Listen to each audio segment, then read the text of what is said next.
This week on Bloggers Forum. This is a kiddie award. He should win. Links Entertainment must do everything to make sure he wins. Ajia For Real isn't popular enough in terms of music. I disagree. Oh.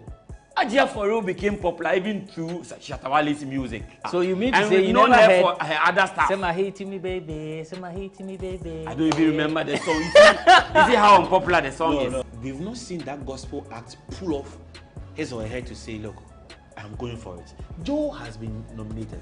But if you look at the whole gospel industry very well, you realize that this year, we are not having the conversation that, oh, let's go for a gospel act again. Jobeto is nowhere close to these two ladies. So I find it difficult to believe that the VGMA board or the academy were able to put out an image of, what do you call it, Jobeto in Artist of the Year. Does it make Jometo's chance of winning slim?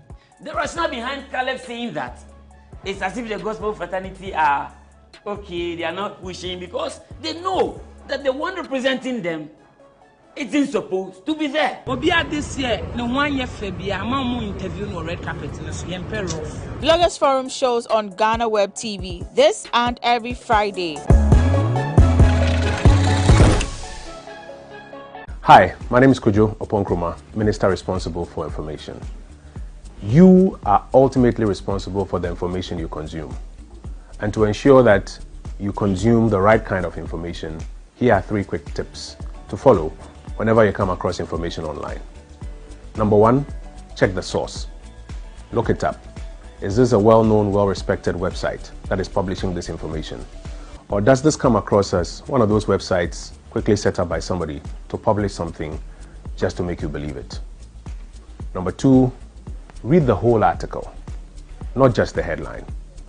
Many people just screen grab a headline and share it across. But often when you read the story and read the quotations, you may find out that the headline is misleading. Number 3, check the date. Some persons have a penchant for picking very old stories and sharing them across as though they were new developments. Posting old stories as though they were new developments does not take away the fact that it may not necessarily be true today. You are responsible for the information that you consume. If you are not sure of the authenticity of a story, do not share the post. If you spot false news online, report it to Facebook. Join the fight against false news online. Thank you. This week on Bloggers Forum. This is a kiddie award. He should win. Links Entertainment must do everything to make sure he wins. Ajia For Real isn't popular enough in terms of music. I disagree. Oh. Ajia For Real became popular even through Shatawale's music. So you mean to and say you known never her heard for her other stuff? Say my hate me baby, say my hate me baby. I don't even remember the song. You see how unpopular the song is? We've not seen that gospel act pull off his or her head to say, look, I'm going for it. Joe has been nominated. But if you look at the whole gospel industry very well, you realize that this year, we are not having the conversation that, oh, let's go for a gospel act again. Jobeto is nowhere close to these two ladies. So I find it difficult to believe that the VGMA board or the academy were able to put out an image of, what do you call it, Jobeto in Artist of the Year. Does it make Jometo's chance of winning slim? The rationale behind Caleb saying that it's as if the gospel fraternity are okay, they are not pushing because they know that the one representing them isn't supposed to be there. Obia this year, no 1 year Febia, Mamu interview no red carpet in a Bloggers Forum shows on GhanaWeb TV this and every Friday.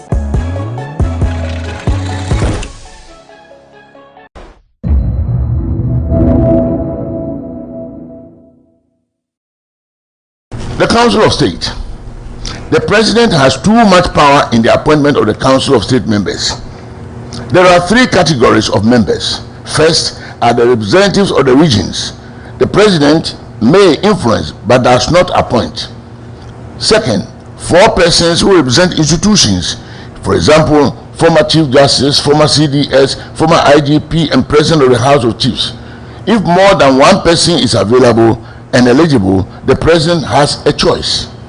Third, the President has a free hand in choosing 11 other persons from the regions. It should be pointed out that customary, no chief in Ghana has power to appoint his elders and advisors in this way.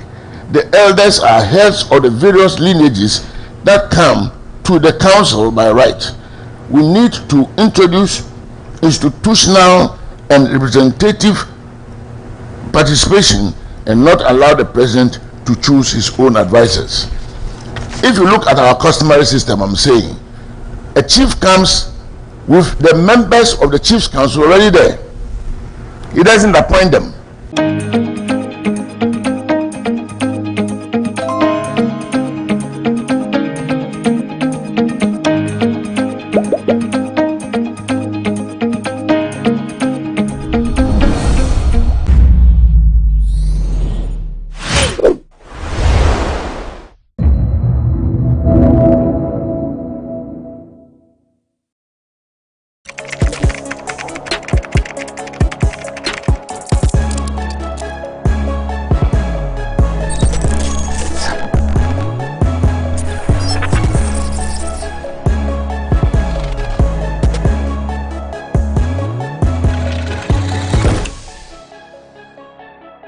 Arguably the biggest event on the Ghanaian music calendar, the Vodafone Ghana Music Awards, the 23rd edition, is happening on May 6 and 7. The industry awards is happening on Friday, and then the main event will happen on Saturday. And so we are seated for a preview of the event. I am Benefo Boabin Abrantepa, and this is Bloggers Forum on GhanaWeb TV.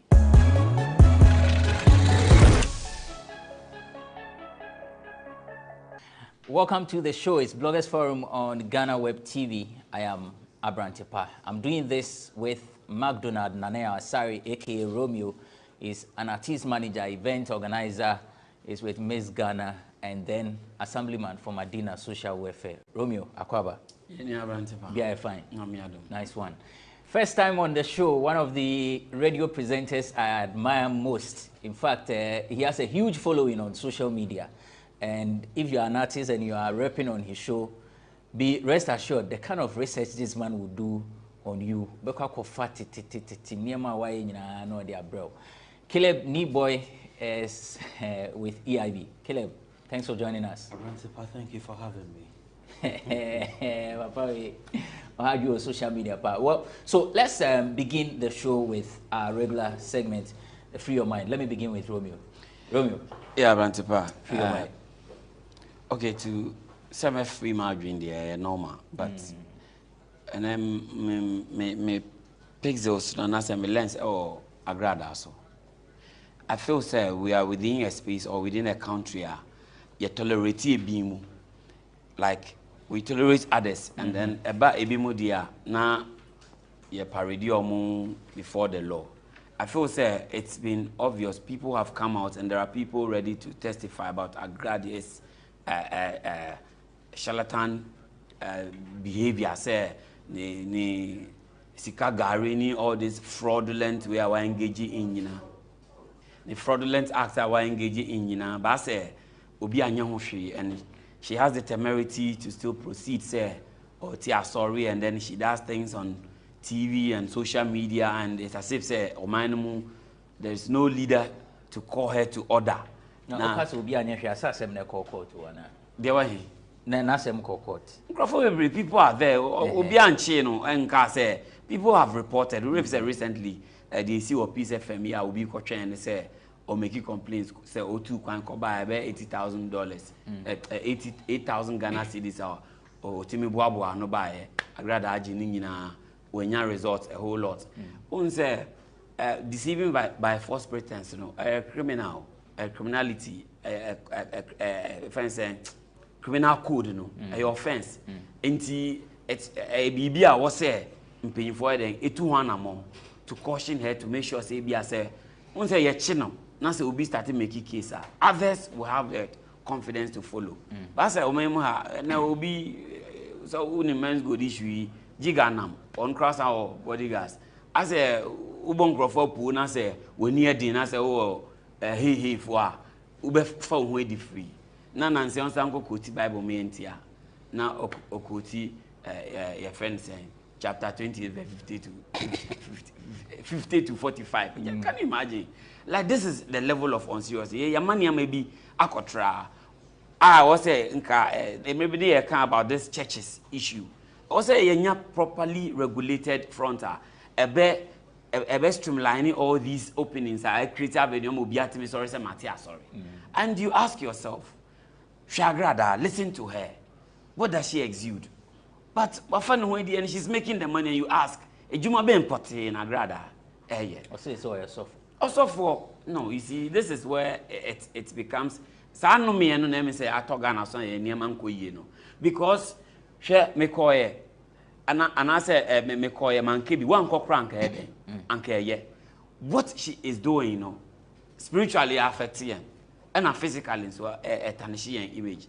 And in a country, intellectuals are docroyen. I am paying for like do and I can say humanim for and I say professors, like let's say that way. Not say it's your memoir, and people like Agrada are always on our airwaves insulting people. Recently, insults are churning out to people who have created even avenue for people to work, and nothing is being done. You see, and Nipa Ghana for pay Yanfanche. What kind of get paraded before quarter, and I say yes, you know, for defamation, all these things will mellow.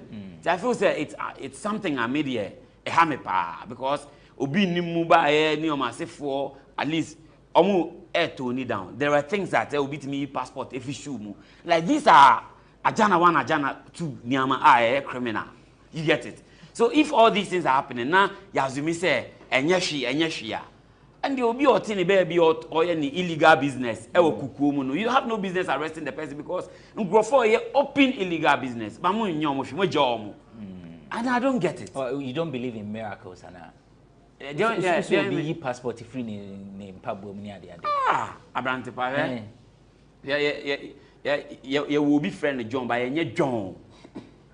What did I make an say? Like, let's call a speed. Sir, and I'm a officer may issue a female womb. Let's get serious in this country for once. What I say? Mati, ni, Mamiti, free your mind. I would want to pick on Black Rasta's story. Event organizers do pay him with weed. I'm actually wondering when he saw the light, because this is somebody who has been talking about the state itself legalizing it. Moreover, when did Black Rasta even realize that when he moves from his home, he brings his band to come and play for you for 2-3 hours, he has to be paid? I thought he was so intelligent that he would engage any event organizer that would want to engage his services on his charges and that of his band before he even moves. So why would he even move without these agreements not done? And then you go finish the show and they give you weed as thank you. Moreover, he knows that since Shatta actually came back from 2013-2014, one thing Wale has been championing in this industry is how artists are paid and even how much they take for shows. And him, Black Rasta, he has actually given Shatta that kind of the accolades for championing that. So somebody of his age and his caliber, and somebody who has actually been on international stages. Look, if not for anything, his Barack Obama's song in 2009 is actually huge to have made him know that you don't jump on stage without these agreements, especially when you're even doing a live band thing. And the kind of stage he has been on with that song, I know he was in Zimbabwe some few years ago to even perform. Yeah. Is that what was, agreed with him? I believe that Rasta at this point should be doing a lot of education than these things. When he comes out to say some of these things, he makes some of us believe that, look, but this is somebody we feel he's intelligent, he's brilliant, So why is he now complaining? Moreover, there was a part in the story where he said a bald head artist will be invited to. Okay, so he says, I come with a full band set to rock the people with full energy. 2 hours, I'm on stage like a mad lion. Then I finish and you say all Rastaman need is weed.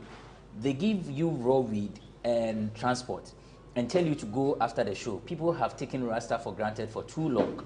They will call a certain bald head and pay this person 500,000 cedis to come and mine. Look, I make some of the best songs in the world, but wickedness and greed will let people gravitate towards you. I've always known Rastas to be very bold, but Black Rasta is not bold. How is he not bold? He would have been if he had mentioned that bald head guy that he said in that interview. If he had been bold enough to mention, look, we give this person or that person 500,000 so we can have a conversation on that. Everybody goes into his shows with their own agreements. So you went with yours, so you had weed. Somebody goes into his or hers and had 500K. We was talking about I1. I1. How do you know that? That's funny. Listen, so listen, I had an interview with I1 some weeks ago, and he was actually telling me that he had actually released 10 albums. And I actually pushed him. I was like, yo, if you have 10 albums and it is not in our faces, whose role is that to even do that? Now, and I think this cuts across board with all the artists who are actually doing reggae in this country. There's this kind of self-entitlement. They believe or they feel that once they release the songs, we have to play the songs. Promoters will have to promote it for them. And I go like, if an artist will even get 1 million views on YouTube, see the noise they make about these things. And you have 10 albums and it is sitting in your studio, or you release it on Facebook, so I'm supposed to go and look for it and play. The one I even had from I1, they had 30 songs on it. And I told him to give me a clean version of the song. Till date, he hasn't done anything about it. They expect you to go and then do your own. How do I do that? Clean version. Brantiba, you remember those days in Leguana, when we had artist nights, after a certain artist negotiates what he would accept as a fee, he would say we should add a role. And that artist was very popular on campus. It's okay. It's okay. They all con one shana. So, like I'm saying,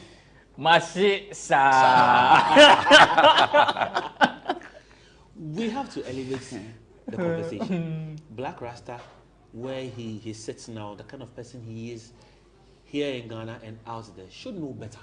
I don't know if he's trying to say this so we can have that conversation on legalizing weed. I think we've gone past that.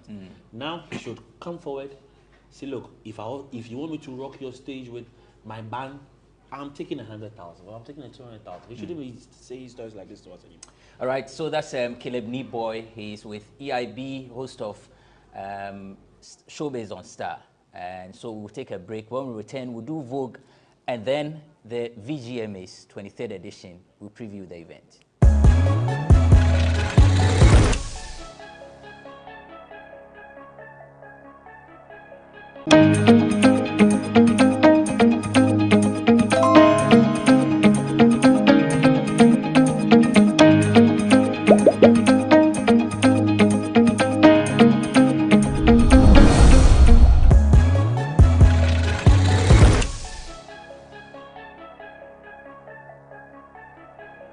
Welcome back. You're still watching Bloggers Forum on GhanaWeb TV. My guest, Caleb Neboy, is with EIB Network, host of Showbiz on Star. And then McDonald Nane Asari, aka Romeo. He's with he's an event organizer, artist manager, and Medina Social Welfare Assemblyman, or a politician.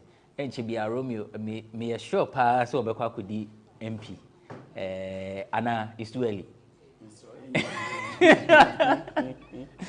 Romeo says it's too early, but I mean, I foresee that. He was president of Ekwafoho when we were on Legon campus, and he became an interim president of the SRC. Yes, and he, Kakra, President John Dumelunia.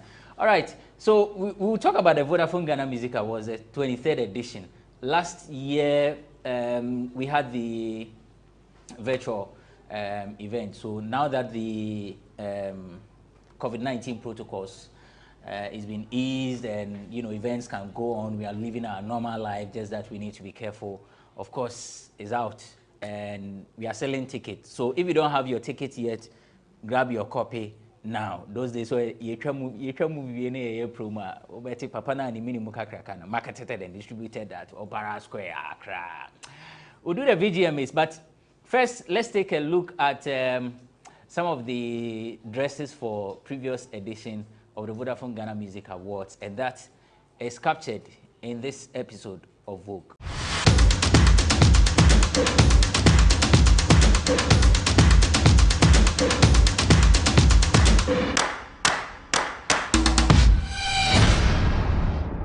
Welcome guys to Vogue on Bloggers Forum on GhanaWeb TV. My name is Erabna Everett. Today we're going to be taking a little detour back to the 22nd edition of the VGMAs. Yes, I'm going to be profiling the red carpet, who wore what and who killed what. Right after this break, don't go anywhere. Welcome back. This is still Vogue on Bloggers Forum and GhanaWeb TV. I am, of course, Erabna Everett. Before I went on a break, I said we were going to be taking a little detour back to the 22nd edition of the VGMAs that was held virtually because, the coronavirus pandemic. Now, the red carpet moment was hosted by Elikim Kimoji and Regina Van Helvete. It was a wonderful experience and a splash of colors on the red carpet. All right, starting off, let's look at what our very own songbird wore. That is Jackie. She wore a splash of white and gray gown with some definitions on the bust side and a thin strap showing us some shoulders and 7 face. Her makeup was light that complemented the whole outfit. Next, let's look at the lovely Adoma. Now, Adoma looked absolutely stunning. She looked like a gorgeous queen in a body-fitting wine dress with some drop shoulders and, bareback cross and a gold chain on the waist to accompany the whole outfit. And her afro was on point. Now, everybody has a question. Is that Adoma's real hair? I'm telling you for a fact that it is Adoma's real hair. Moving on, let's look at the fashionista, the one who, if this lady is not at your event, then your event is not popping. I'm talking about the one and only Nane Ado. Now, what she wore was no shock to any of us. She wore I don't know if I should call this a cake-like outfit, but I love the outfit. It was a red outfit with... Every time I talk about Nane Ado's outfits, I get stuck because I don't know. The creativity is too much for me. But anyway, I do know she had some casted gold in it. Not real gold, just casted gold. And the outfit was lovely. Still on our precious queens, let's take a look at the one and only Eno Baroni. Yes, the rap goddess. Eno Baroni definitely looked like a goddess on the 22nd edition red carpet of the VGMAs in her wine gown. This was a different look for Eno Baroni. I really loved how she rocked it, and with her light makeup, and then there were ruffles.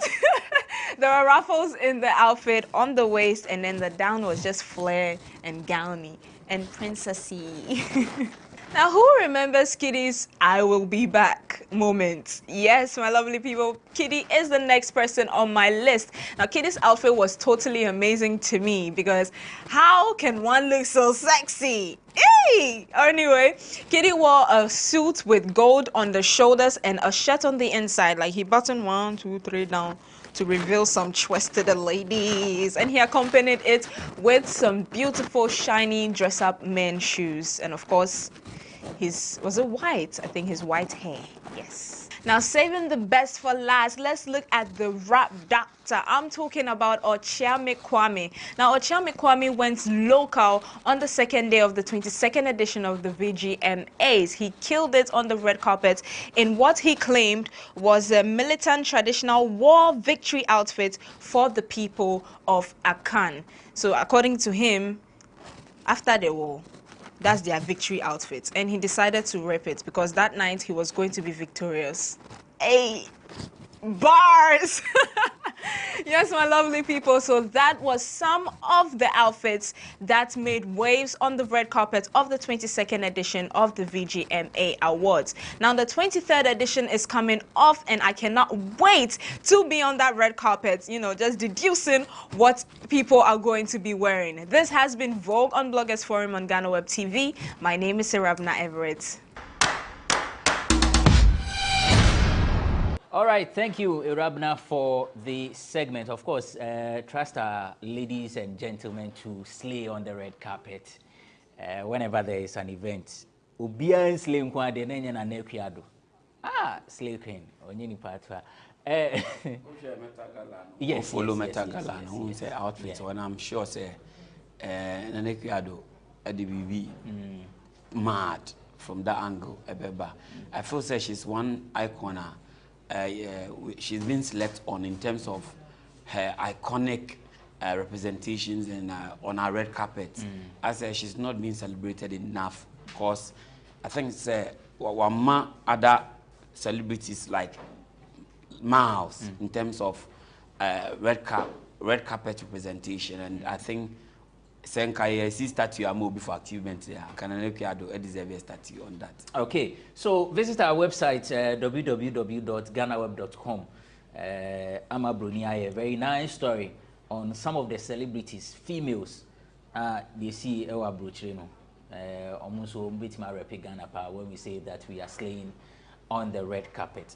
Let's begin our conversation. Let's look at the road to the VGMAs. Usually, the conversation is that after the release of the nominees, and yeah, I mean, after the release of the nominees, on Tishia to the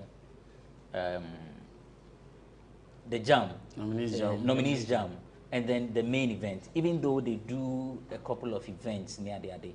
Caleb, would you say that's how this year's edition has been, or there's been a change in the narrative? Well, it's been the same, just that it was unfortunate that the week of Free Music Awards, VGMAs actually had to penetrate in the conversation because of they had actually released their nominees as well.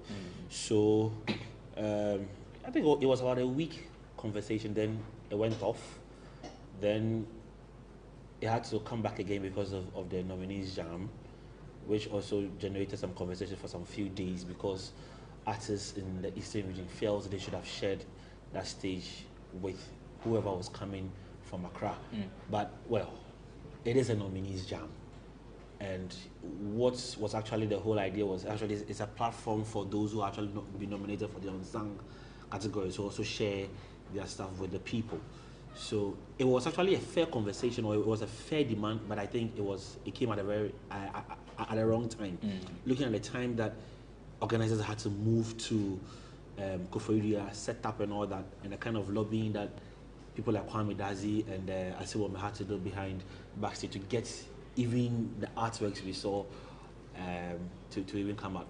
But this year, I'm not expecting anything extraordinary because this is the VGMAs, and there's always a way they will blow your mind. I wouldn't want to ask them to do something similar like the Free Music Awards did, because it wouldn't.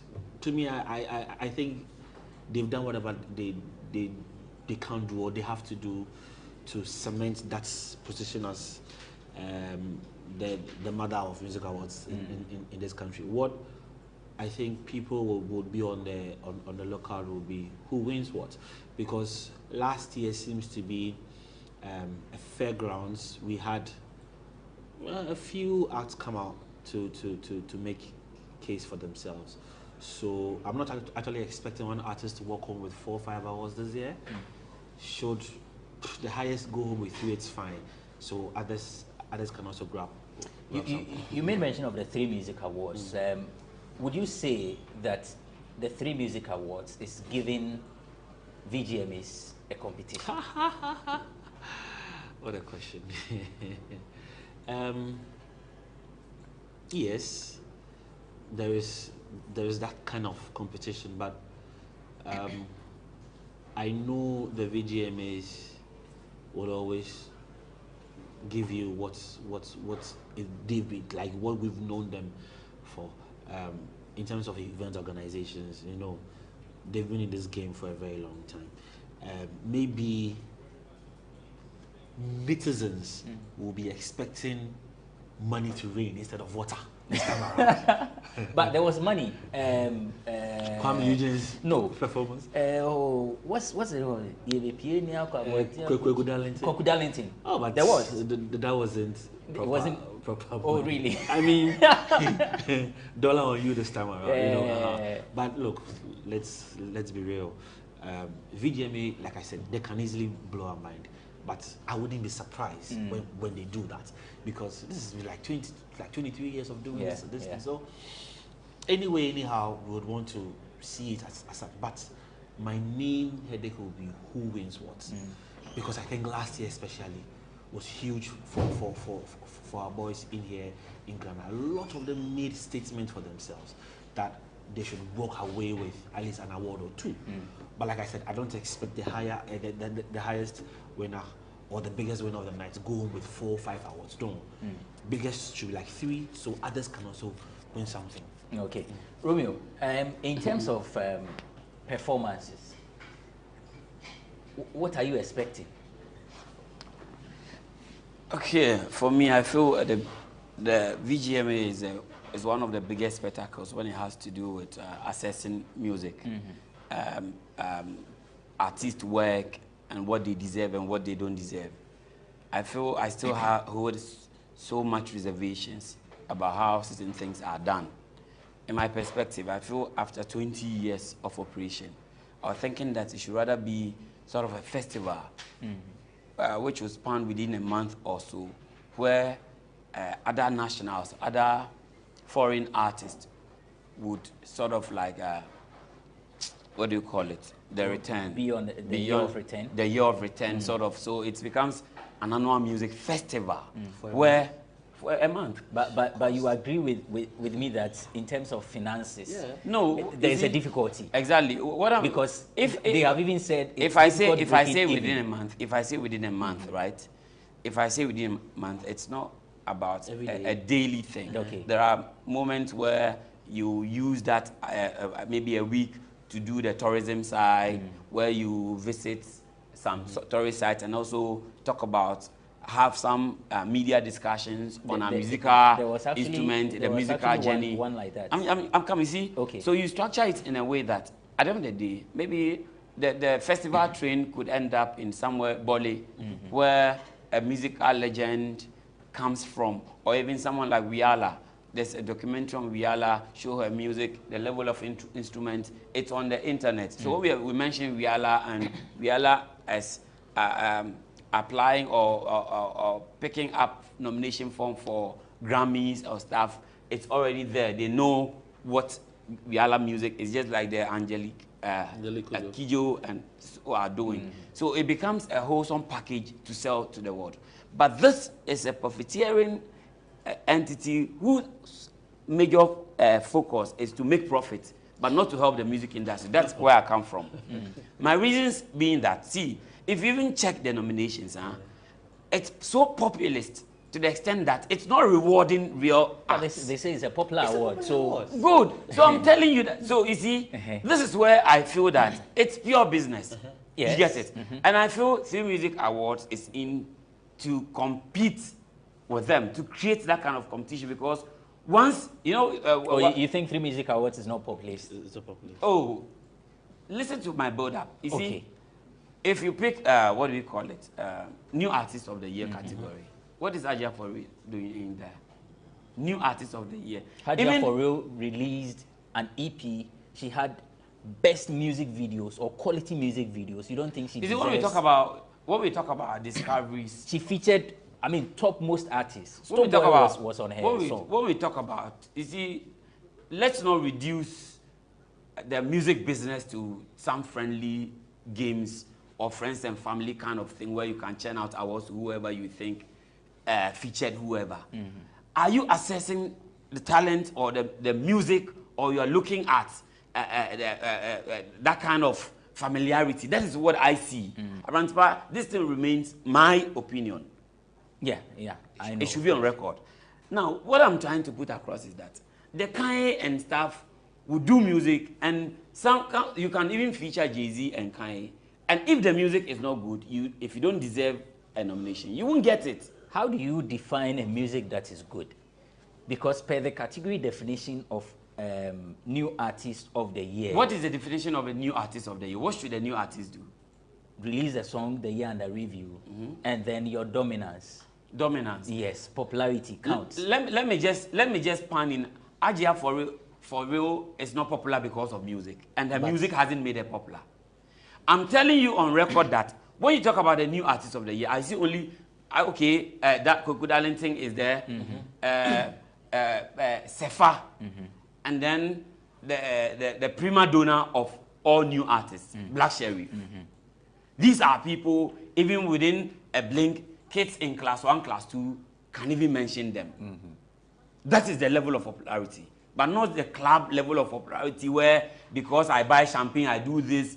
Yes, you have the money to spend, so let's put you on. Let's not reduce talent to that level. That is what I'm trying to say. Did you not see any of the videos of Ajia for real? I didn't see any. You didn't? No. So it's not popular enough. Did you refuse to see? It's not popular enough. You think? Oh, really? In terms of music? No. Ajia for real. I disagree. Ajia for real isn't popular enough in terms of music. I disagree. Oh. Ajia for real became popular even through Shatawale's music. If you've forgotten, Ajia for real, his name is Mona. That's where she became popular. So you mean to and say we've you known never her heard for her other stuff? Say my hate me baby, say my hate me baby. I don't even remember the song. You see how unpopular the song is? No. I mean, I think you refuse to see. No, fine, but on a more serious note, if you're talking about new artists of the year, my opinion, she shouldn't be there. Okay, but and then you talk about artist of the year category. We will definitely go there. But I was asking for your how do you call it? Performances, expectations on performances. That's what I thought you were just making a yeah. Okay, fine. You come there. Well, I feel Ghanaian acts are talented enough. They are creative enough to pull out some surprises, and I feel most of them have weird or strange level of creativity where, if the stages presented to them would be able to contain their ideas, I think we'll see a lot of stuff. There should be a moment where artists will be able to bring a car or a ride to stage and do what they would have to do. Maybe such performances, such environments in terms of performance could be arranged. Let's move from you see what a theme music did. It was so excellent. This is one reason I like Sadiq. Like, he has the ideas. I'm looking at a VGMA with over 20 years experience with so many fine brains behind it. I feel they could have done more than they've done over the years. And this is a wake-up call. At least they can't dwell on mediocrity for so long because there is someone behind knocking and giving alternatives.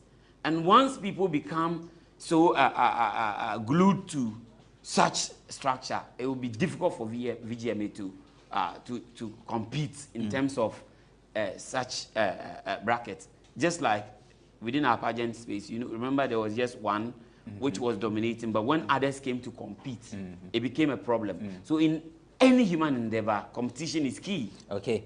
Well, so we spoke with some of your favorite bloggers on what their expectations are, and this is what they had to say.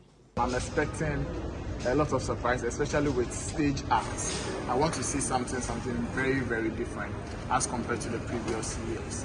I want to see something spectacular, something that we can always talk about, just as it happened to some other events here in the country. I mean, now the standards have been raised, and I know VGMA does it and does it very, very well. With the performances as well, I'm hoping to see like crazy things. 3 Music Awards did something exceptional, something we feel we've not seen before. So I'm hoping to see something good from VGMA as well. If you say crazy things, exactly what? Not crazy in quotes, but I want to see something stupendous or exceptional on that day. I've seen a tall list of artists performing from Sarkodie to Kofi Kinata to all of them. I wish them all the best. For me, all the guys, I'm hoping to see a night of experience. I want to come to the auditorium and watch an award show. Performances, you know, it should be a standard. Live band performances with stage crafts, Bra, me pet dressing. So they say, "Mama, no moon dressing." And man is on the nasa. MET, will be best one my saco. I saw peto betu. You see a chrome idea. And your long dress are short start. Most sim. I just for real, most see my baby musicians. Move from him. The only that crowd better move free na moon dressing and your friend. Oh my, let's hear this. Yeah, bro, 2 years the cover that it's here. You're not here. What the move free? When she am not the one say, but yeah, it's a camera. Moon dressing in the only yammy and our performances. As for the voting, the more maybe by this time, the more we need that. I'm more very sorry that I'm dressing. I see a packaging, more packaging.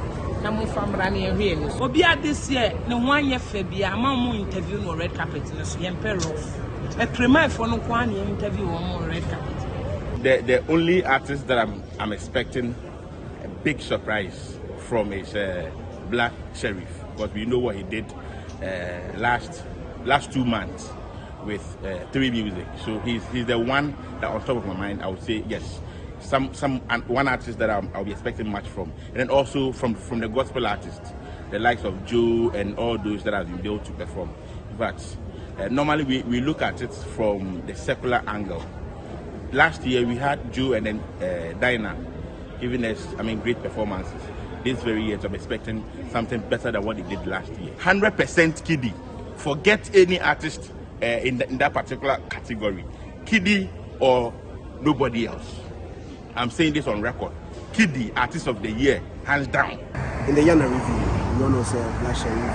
When it comes to new artists of the year, in as much as there are people there, I believe that the guy in the Ghana review has done a lot. And all the nights, great performances. Sakode, meaning whether he be there or not, because Sakode is in the States right now, and he has a show with Tuvo.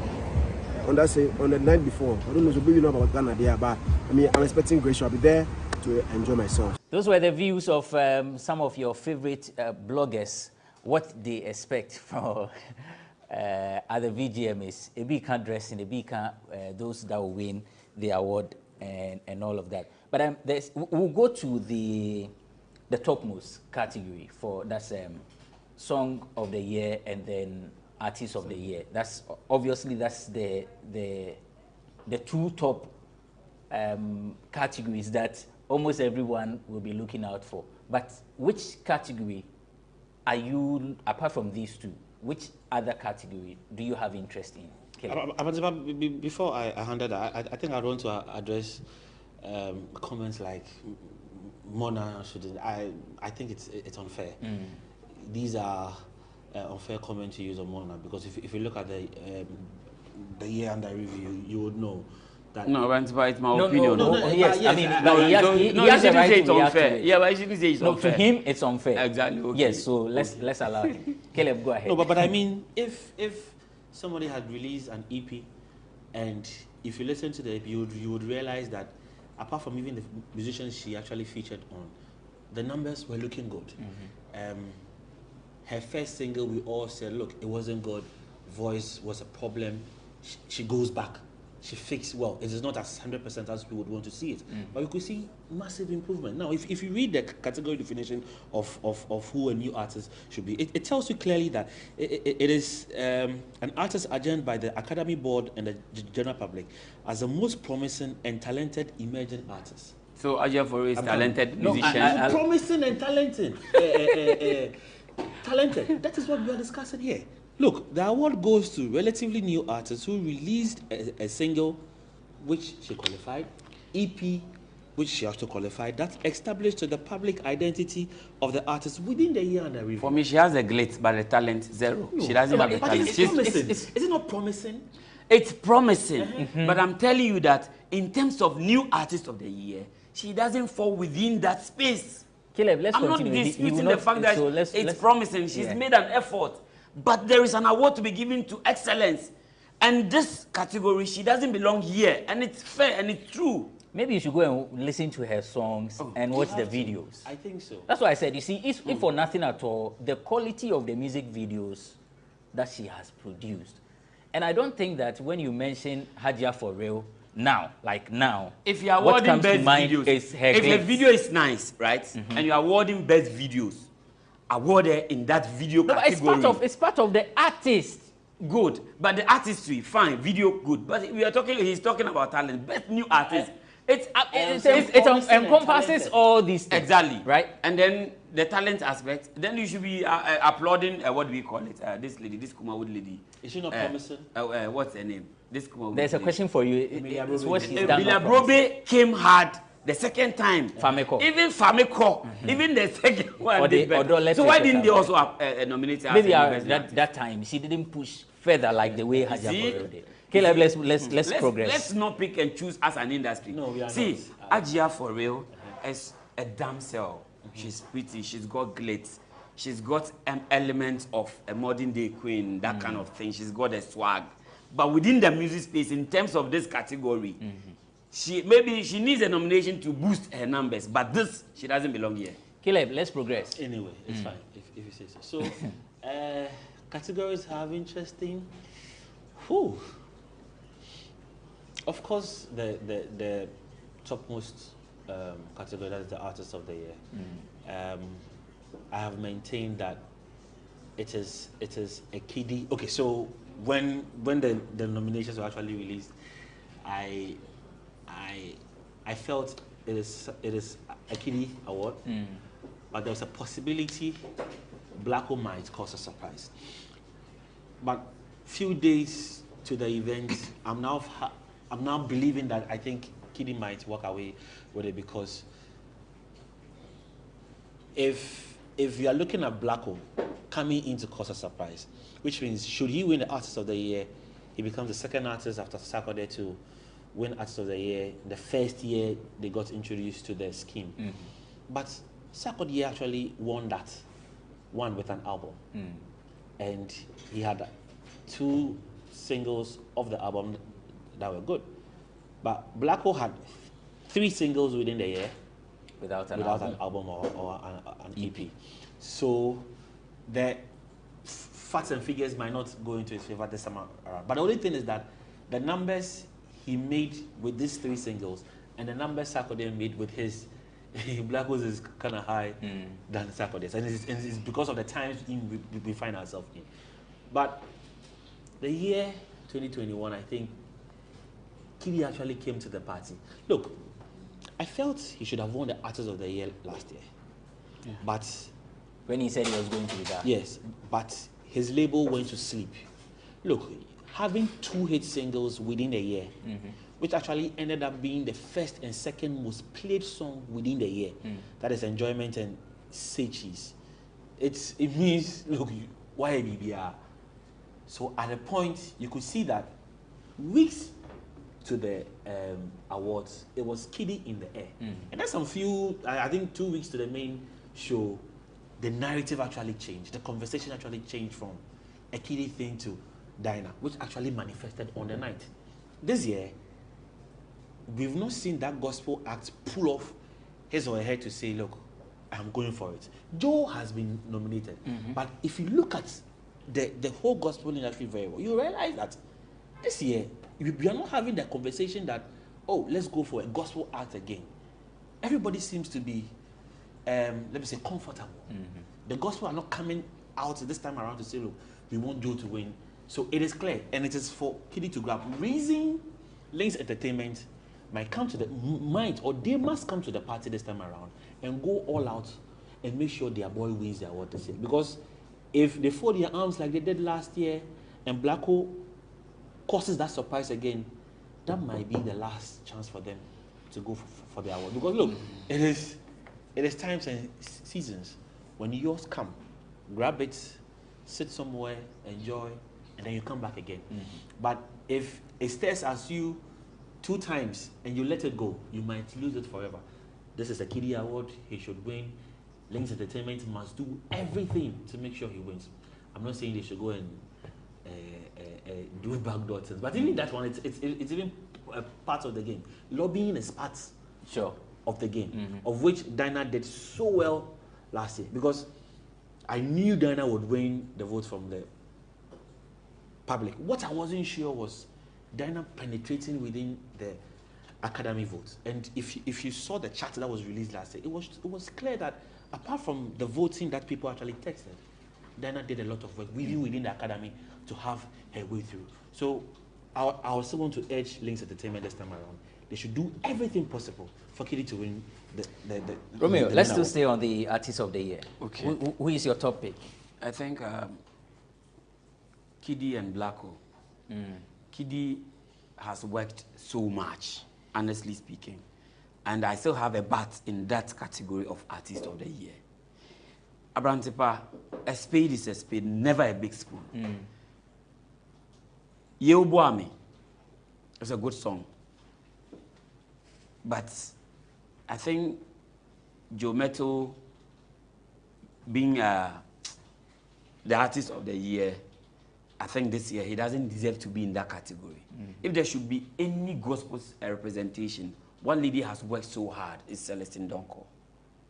She could have been in. You see, the reason why I was telling you that they feed on populism, they feel Joe is a huge figure. He's got numbers behind him. So if you have Joe in that category, you have them texting, because the church fraternity, the gospel fraternity would throw their support behind Joe. So let's just put him there. But they are not being critical with the nomination. I'm telling you on authority. Celestine Donko, let's have a proper review on Celestine Donko and see. You see, some of us become so passionate about this discussions because we feel some people sit down and churn out things based on their whims and caprices, and they want us to swallow it a hook, line, and sinker. But Abrantepa, it's for us to consume. We are supposed to measure excellence and reward excellence, so that the standard is set for everyone who wants to be found in a certain category would work hard towards achieving it. There are a lot of artists, right? If you check their nominations, how many nominations does he have in terms of, what do we call it? I think Kiddy has about, apart from what he features, he has about 5 or 6 nominations. Yeah, 7. And then maybe Sarkodie has 5. I think Kiddy has the highest. Kiddy and Sarkodie. No, it's Sarkodie rather. No, apart from features. No, Sarkodie has... Features. Okay. Apart from features. Okay. When it has to do with non-features, it's Kiddy. So if you check, if you make all these analysis, you ask, even measure Celestine Donko against just in terms of their nominations, in terms of the categories they fall in. And then even as against still Dinah Hamilton. When you pick these two ladies, year under review, Dinah Hamilton and Celestine Donko, Jobeto is nowhere close to these two ladies. So I find it difficult to believe that the VGMA board or the academy were able to put out an image of, what do you call it, Jobeto in Artist of the Year. Does it make Jometo's chance of winning slim? The rationale behind Caleb saying that it's as if the gospel fraternity are okay, they are not pushing, because they know that the one representing them isn't supposed to be there. No. Let's assume it was Celestine Donko. See, this year, she's worked internationally, locally. What is she supposed to do again? See, let me put this on record. I know her from nowhere, and I don't work for her. I'm not her peer. I'm not part of her team. But for the sake of sanity in this industry and fairness, when you see a spade, call it a spade. The reason why I keep having issues with the VGMA, it's as if you're not in their good books, your nominations would die. No. Oh, but how? How should I put it? How is Celestine not in their good books? Celestine has not attacked the VGMAs. She has not attacked the VGMAs in any way. If I'm talking about good books, we're here. Was Okwekumante not part of the team some time ago? Yes. Which team? He was a board member. A board member, was he not? Yes. Did he not have issue with some artists? Which artists? Oh, and then he had issue with Shatawale. He had issue with Stonebwoy. And then Caleb, it's the same people acting as demigods. No, so who can act? Who can single-handedly blacklist artists? Hold on. Okreku Mante's issue with Shatawale, how did that translate into Shatta earning a nomination or not earning a nomination? Exactly. You remember when this girl, the nursing girl who won the Dancehall Artist of the Year? The nursing lady who won the Dancehall Artist of the Year. Kaki. Okay. And then that year, Shatta, there was a whole lot of problems when he made a song for them. 2013 for them.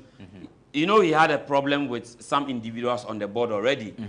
And if you allow your personal sentiments, I remember Kanye, a whole Kanye, what he did with a Grammy Award, but the following year, he had nominations. You've still not answered my question. No, I'm just trying to let you know that people carry personal issues into judgment. So my question is that, how did Okreku Mante's issue with Shatawale translate into the artist not getting nomination and award at the VGMA? Do they not have influence? You don't have influence on that? How? We have a board academy and then the public. Is it not no, so one Okreku Mante is able to influence the board. 13 members. If 13 members. How? The academy, which is made up of so many stakeholders like you don't know that of some the people, industry. And then the public. You are acting like there are no quarters within this industry. So you influence the public too. Oh. But he wasn't even nominated at all. I'm just coming to a point that Joe Metal is like sort of a darling boy to the VGMA. You think so? That's what I feel. That's okay. Because until they come out to properly justify, they Abrantipa, if you like, put me on the spot. Call the PRO, ask him that what were the modalities for putting Joe Metal in the Artist of the Year category. Let's see if he would have any tangible thing to tell you. Okay, Caleb, come on. But let me put on record that we wanted to speak to Robert Clark, who is the PRO for Charterhouse, but we didn't succeed. Yes, Caleb, so, let's I think we have to elevate the conversation. So, apart from everything that one needs to do to get nominated as Artist of the Year, there's a last part of the category definition that says the artist with the highest nomination within that year. And how many nominations does he have? That's what I took you to. Okay, sure. Let's count. So I've actually been doing the counting. Good. Joe Metal, without the Artist of the Year, had 5 nominations. That is the most popular song with Yobuami. Most popular song, Yobuami. Most popular song, Yobuami. You see, how is he? Allow Caleb. Go on. Public, listen. The best gospel artist, which is flat. It's a lie. Go on. The best male performance. Well, I'm talking about ladies. So and then the experience, that is his album, and then the best gospel song. So these are the 5 Joe actually. Have you mentioned 4? No, 5. He 5. Best group, best gospel song, best gospel artist, Vodafone most popular song, album or EP, male vocal performance. Exactly. That's 5. So that is minus the Artist of the Year. So if for anything, Joe has 5. That is actually granting him a slot on the Artist Caleb of the Year. Niboy, in all fairness, as an industry player, do you think Yobuami, in terms of popular songs of the year, do you think it's fit to be there? Yobuami is actually a huge song. You see, you have hiccups. No, listen. I actually look. So if you follow my wall on Facebook, when the nominees were actually released, I also felt Celestine deserved a slot on the Artist of the Year category. Even Famille. I'm coming. Famille. I'm coming. Okay. You see? So let's make a point. We need to go. We can go on. I felt so, but I quickly had to go pick the category definition and read. Then I realized that, look, apart from your hit single, your audience appeal, everything, you need to get a lot of nominations to also guarantee you another slot as Artist of the Year. My only headache this year is that organizers decided to limit the number to 6. Because some years ago, we had 7, 8, sometimes even 10. So why 6 this year?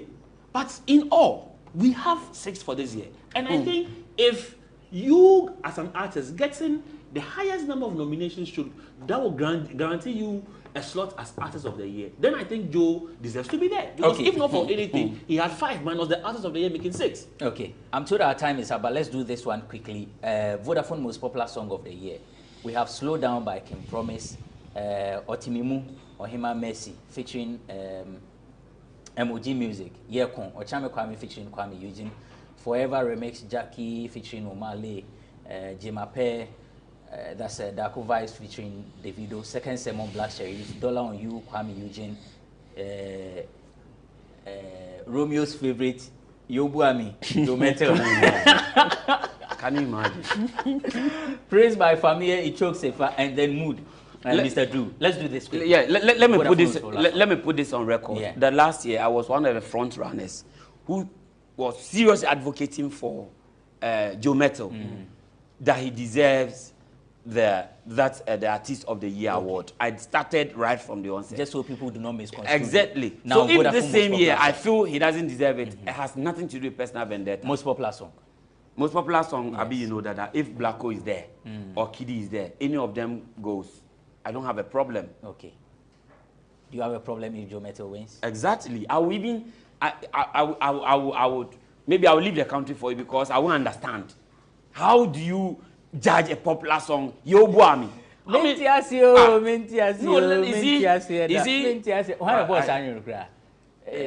Premier and I know, and I'm a no, it's one of PSC.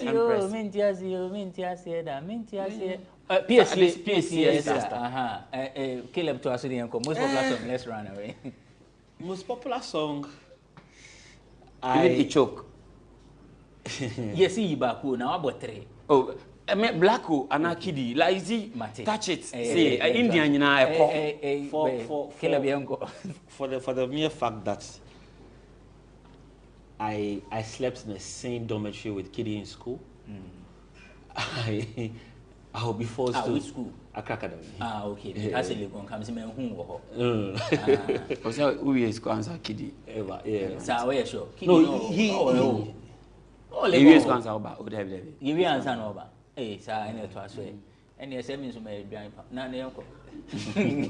So, for the fact that we share this Accra Academy bond, you see, you see, old boyism, friendism, nominationism. No, but allow me to finish. So I'm saying for the fact that there's this bond between us because of our school affiliation, I'll be happy to see him win. But Blacko's numbers keep scaring me all the time. It keeps scaring me because in one of our old boys group, we saw the guy shoot to 1 million views in about 3 days, and within a month, 2 Black Sermon, this is the second sermon, keeps making huge numbers. So I would want Kiddy to win, but of course, Blacko seems to be the favorite in that category to actually win the most popular song of the year. But you see, I think Ohima Mercy to Otimimu can shock us because we actually are not looking at her, but I know what Otimimu did last year. Not only is it anywhere close to? Is it Yobuami? Like is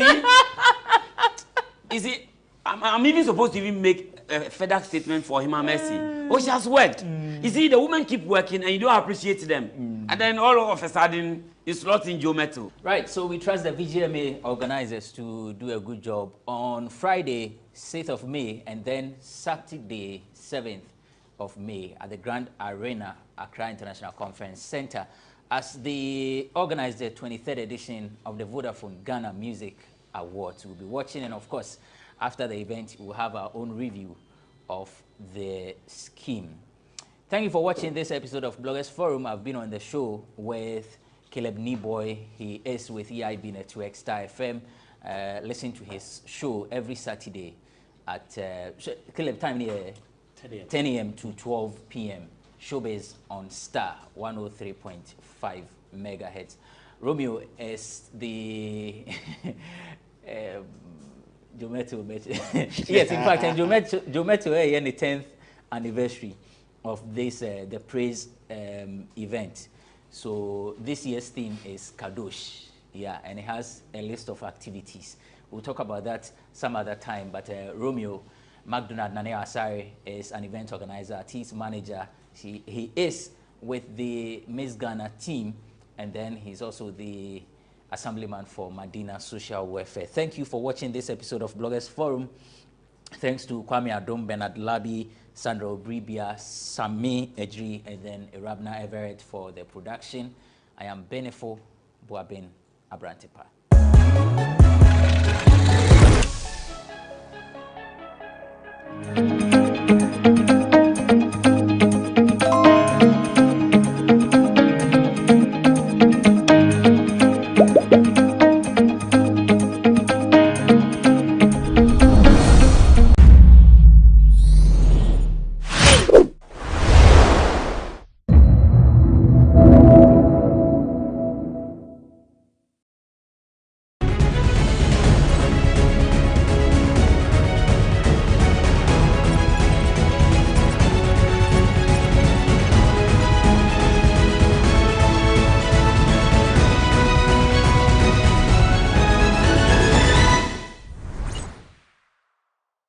Hello and welcome again to another edition of Sports Check here on GhanaWeb TV. My name is Joseph Adamafiu, and today we're coming to you from the Secretariat of the Ghana Football Association to speak to an executive board member who happens to be the manager of Asamoah Gyan. Well, we're taking a short breather, and when we return, we'll delve into the conversation.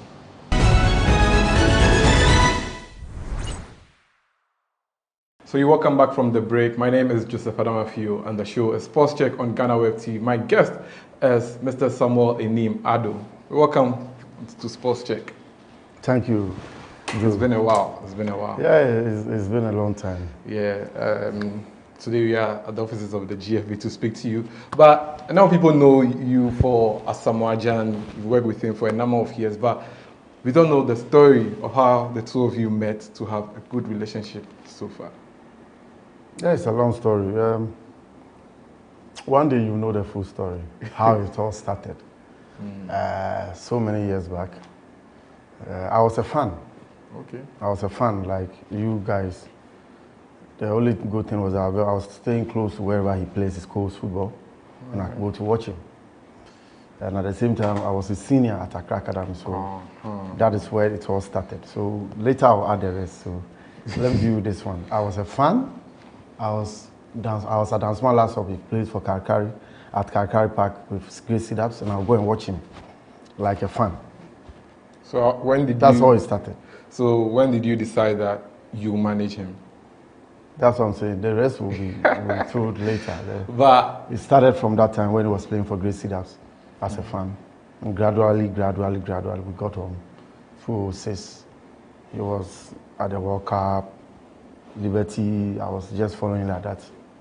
So 2007, 2008, then we started taking it up from there. But in all his 2 decades of being a footballer, at what moment did you really enjoy the most working with him? The greatest moment, because I was there, was in South Africa. When he scored that goal, I jumped, I nearly fell down.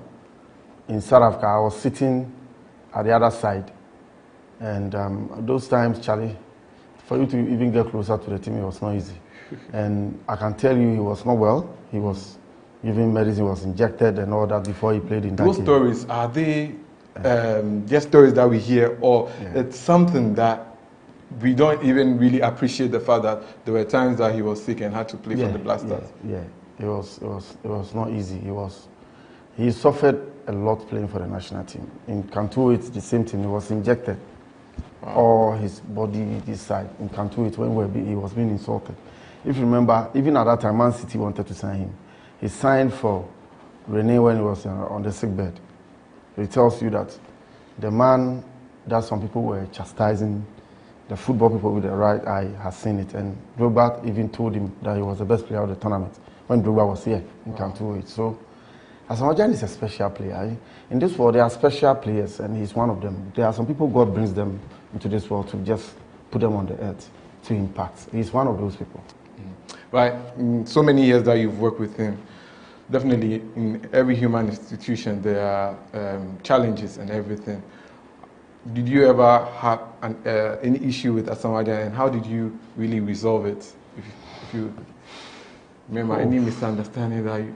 There's been a lot of challenges, big ones. There are some that goes really into a very tight situation that you really need to have cooler heads to get it sorted. So it's not been easy. It's not been that rosy. What was it about? That was it about contract or? It's a lot, and maybe one day when I'm also writing my book, you also know about these challenges, and people can also learn from it. Being a manager of such a superstar, you don't need. It doesn't come that easy. And it's learning on the job. I think Sami Animado, you know, some years back, it's not the same Sami Animado. I've learned a lot, and there are so many things that I will have reacted in a way. These days, I will never react in that way. I have gone through a lot, especially being his manager. I've had enemies all over, and people always want to get at him. And when I decide to be the one who will not accept, I become a target, and I've been a target, and I'm still a target. But this job was given to me by the Almighty God, not him, not even Asamoah Gyan. His mother told him, I'm his manager because it is destined that I'll be his manager. I didn't do anything like lobby or something. It came because God has already prepared it, and that is why I'm still his manager, because the challenges that we've gone through, the ups and downs that we've gone through, is beyond human understanding. But one day God will reveal to all of us, and one day God will allow me to speak about it. And I'm so proud to be his manager, and I'm forever proud. And it is the biggest thing I've known, the biggest superstar that I think has happened to this continent. I don't know a single superstar who has the qualities of Asamoah Gyan. Yeah, you can have a footballer who may have scored more than him and all that. But there's not a single superstar who is a footballer, who is a dancer, who is a musician, who is a comedian, who is a boxer, who is a tennis player. I mean, and he does it well. But tell me if there's any superstar who has those qualities that Asamoah Gyan has. Maybe there are some that I don't know, but I can tell you. And when you come to his greatness, he's done things. That is why I call him a king. Because the record that Roger Miller was holding for 25 years, he's the only one on the African continent who broke that record. And in the history of Ghana football, he scored 51 goals. There's no one, so he's a king of Ghana football. You say he's a king. You talk a lot about his achievements and all, but I still want to get that quiet moment that when you think about it, sometimes it draws tears from your eyes, that you know that Mafemu. There are a lot. One of them, I can't talk about some now because there are a lot. There are really moments that I really go down, that I really cry because I feel it's not proper. But there's nothing I can do about it. It's happened. We need to live with it. We need to try to reorganize ourselves and come back. And there are things that I know could have brought so many people down, but I didn't allow those things to bring me down. But does he regret not winning the AFCON with the Black Stars? I think it's one of his one of his sad moments. Maybe one day we'll speak about all those things. How about leaving Sunderland? He never regrets that, and I don't think anybody in our team will regret that. Because when you sit outside, you will blame us. At that time, the team needed money. The team wanted to make money. So the team thought they would let him go on the loan and make money. When a loan move was £6 million for a loan move. Was it a half season? Yes. Yeah. So if a club will let you go for a half season for that amount, and they thought they were going to make a lot of money, they convinced him that he should go. And he himself also was earning something that all of us put pressure on our players. You see, there are a lot of things that happen. When they go, we see them in the Premiership, they are playing, but we don't ask ourselves. We expect so much from them, but how much do they earn? Because the taxes and all that, and how much will he even take for himself? And there will be a lot of pressure from outside Ghana, from family, from friends on him. So sometimes when these opportunities come, and he took it, and When he went to UAE, he was scoring left, right, and center, and then he was scoring for in the history of his career. Being in the UAE, he scored the highest number of goals. You can calculate later. You put it in this interview that he scored this number of goals in the national team for the qualifiers and the World Cup qualifiers and the World Cup. He sacrificed so much. In Cantu, he was injected here. He was playing under that situation and he was being attacked. In Algeria, when he had malaria, the game against Algeria, very crucial. he said when, the game was over. So when Wakasu decided to lob the ball ahead, he told himself that, let me go and die. That's what he told me. He said, Sammy, immediately after, he said, Sammy, I said, I'm going to die because that's the only thing I can do. He saw the ball ahead and he saw the Algerian guy. The Algerian guy was a younger, I've forgotten his name. He thought Jan was a bit older than him, so then he took off the jet. The guy realized he was overtaking him. And then the thing that he did that made me so proud and so happy. And I was on Joy FM with Tony Beverly. And I said that he will score before the end of the game. Like I did say in this World Cup qualifier that we are going to qualify against Nigeria. And I said that it was 1-1. I said it on so many platforms. So he said, so when he took over, you see the experience he did. The guy was trying to hit him, and when you are running and the defender hits you, it slows you down. He rather hit the guy first. So when he hit the guy, so the guy was rather reduced. Yeah. So he got an advantage to go ahead of the guy, and then he finished it with his technique. That when I get here, this is how I'll play it. He calls it technique. He calls it John. I'm done. If I finish it. Looking at the current Black Stars, do you think Jan should be included in the squad? If not for a player, maybe he should play a role around the Black Stars in terms of we being at the World Cup, because it looks like his spirit when he's around the Black Stars motivates the players, and now that he's no more, the national motivator is no more there. This is a very tight question because I'm an executive council member. It's difficult to speak about this because everybody will say that because I'm Asamoah Gyan's manager, I'll straight away say that he should be in the team. That's up to all of us. Let's look at what he can bring on board. If we think he can bring something special on board, and if we make it a national agenda that the nation needs him, I think if the nation says that, nobody can say no. We saw Closer playing at a very old age at the World Cup for Germany. And he scored against us, and he scored another goal. So, like I said, I won't say much. There's the example of Rujamila too. There's the example of so many great players.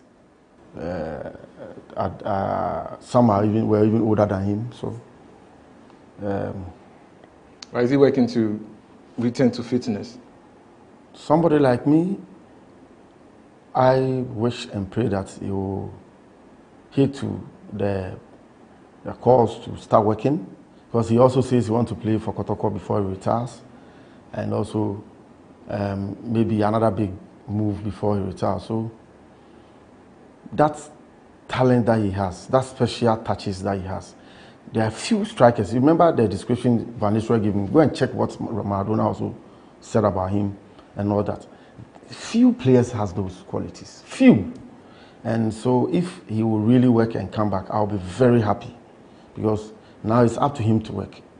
It's up to him to work. He said it several times that he needs to shed off weight and work, and then his mind should be ready.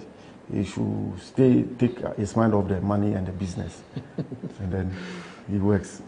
All right. So you still watching? Yeah. So enjoying. Money is very important. So you're still watching Sports Check here on GhanaWeb TV. We're taking a short break, and when we return, we continue with the conversation. My name is Joseph Adamafi, and I'm here with Enim Adu.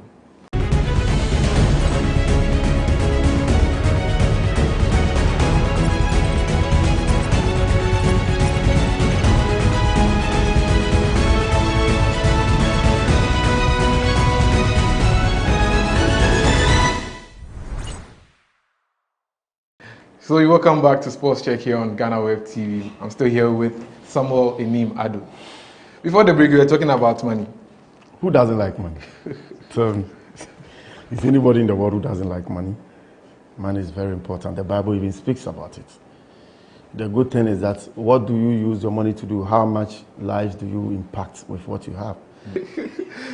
How much did the God factor play in the life of Asamoah Gyan?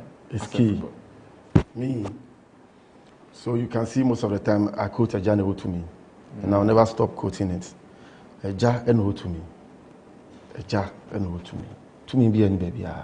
So I believe in that. That's why you see me quoting a GhanaWeb to me. Everybody and somebody will look at me and say, hey, this man is. I had so many rumors. So people say I do juju and all. Yeah. They can't say it. I believe in the Most High, the King of Kings, the Lord of Lords, the Creator, the controller of this earth. His power is above every power. He's the only one I believe in. That is why I've gotten to where I am. That was the Scoreline that was ringing through every member of the GFA. Was it planned? That's the question I kept asking myself. Is this, or did you guys see it in a vision? No, everybody in the way sees his own vision.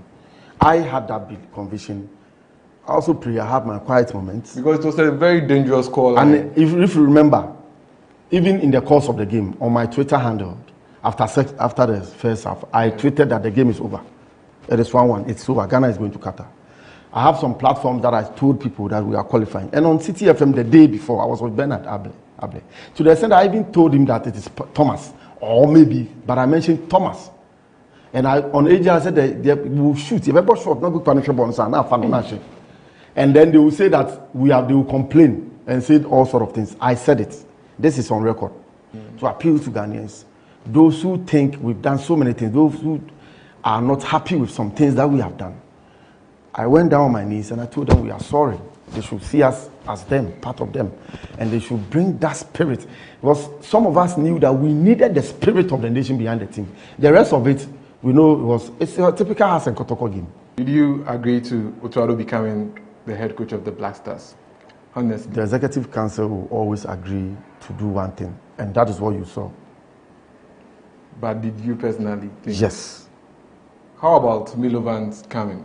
Do you think Milovan? I supported it. Okay. 100%. And I'm also one person who also said he couldn't make it, so he needed to go. And we changed him.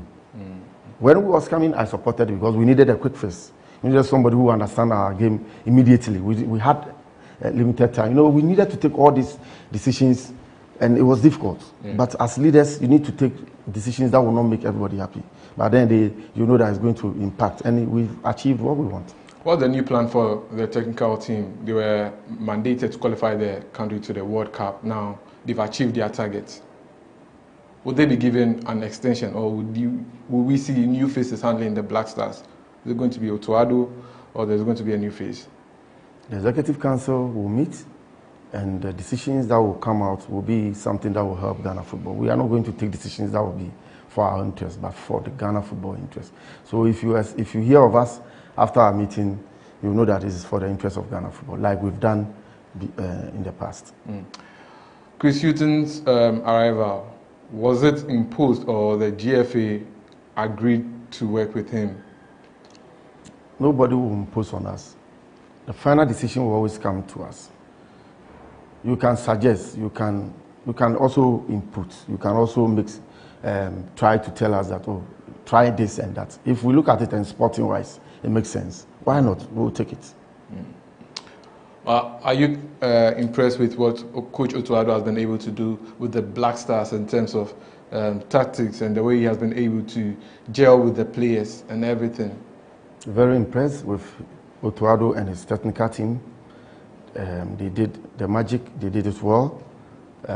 You can never say there weren't some times that you will not like some things, but in the final judgment and coming in with the conclusion, you give him full pass mark for a wonderful job. And then in Nigeria, super fantastic technical abilities, the subs, the game management, the keeping the cool, when the referee was trying to frustrate us, everything worked perfectly, and it tells you that they really did their job and they really improve on what they did in Kumasi also to make sure we qualify. So big ups to all of them, Otto, Chris, George, Didi, Olele, the technical team, the backroom staff,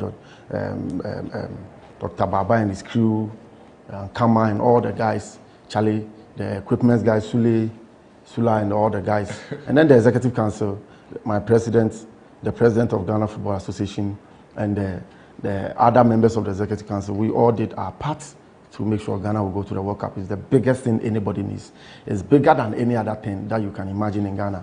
This is one thing that will always bring us together and increase and improve productivity of the nation Ghana. So nobody should gamble with qualification to a World Cup.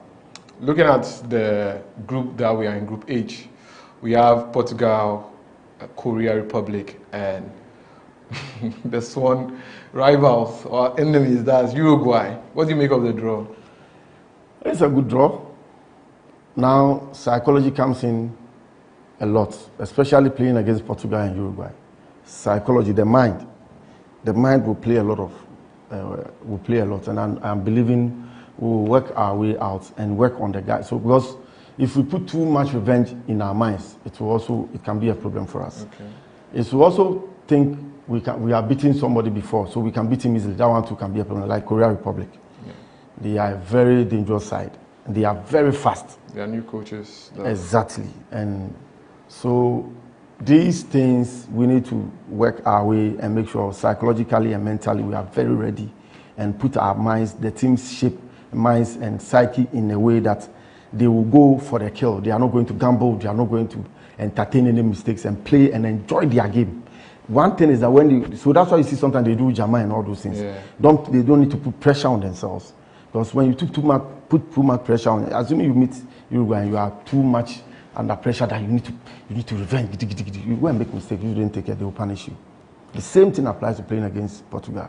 If you say you put too much pressure on yourself and you are not that going to enjoy it, like Ronaldo, he can easily punish you. So you need to be ready, and you need to be relaxed, you need to play the game and enjoy the game. And the psychologists and the other team members will all have to play their role and make sure the boys are focused and the boys are alert, and composure and concentration. 90 minutes is key. Concentration 90 minutes is key. With that, because if you look at African countries, the split seconds of losing concentration, then we are punished. Yeah, that's why now people think that having some Ghanaian players of Ghanaian descent in the team is very key. What do you make about we going for the likes of Hudson Odoi, Tariq Lamptey, Mohamed Salisu? In fact, recently they added Edin Ketia to joining the Black Stars for the World Cup. What do you make of them? Are they players that the GFA are making plans to swoop and join the Black Stars, and especially about Mohamed Salisu? In life, we say never say never. That is what I'll say. Anything and everything is possible. But as at now, until we get to that level, we can't say much. But everything is possible. If the technical team that comes in says we need Salisu, Odoi, Tariq Lamptey, whatever name again, and the players are ready to fight and die for the nation, why not? You can't say that because something happened in the past, you won't go back and do things that was something that you think was wrong. If we say that, all of us, nobody will even be at where we are. A lot of us have wronged in a way, but we all are forgiven and we move on.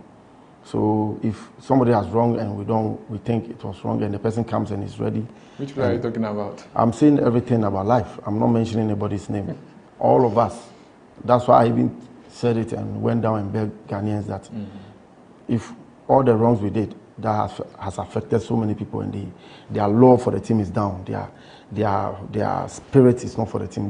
We are pleading with them that they should give their love for the team, and it paid off.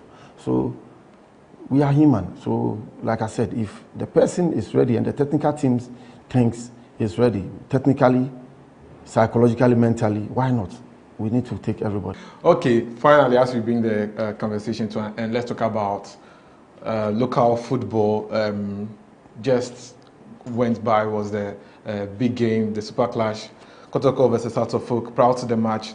You had issues about e-ticketing. What is your issue with the NSA? Are they not communicating with I don't have any issue. It's unfortunate. Nobody is against e-ticketing. Nobody at the FA. But it is unfortunate that the NSA always want to use, I keep saying the GFA is not from Afghanistan. The GFA are Ghanaians.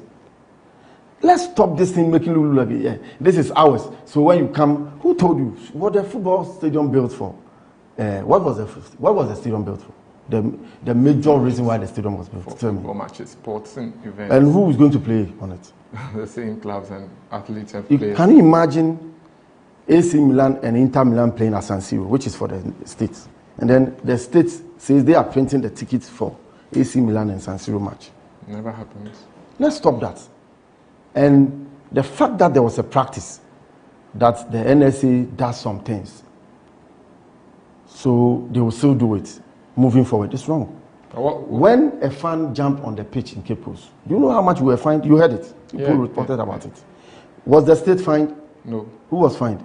It was the FA. And so the management of the football match is for the GFA.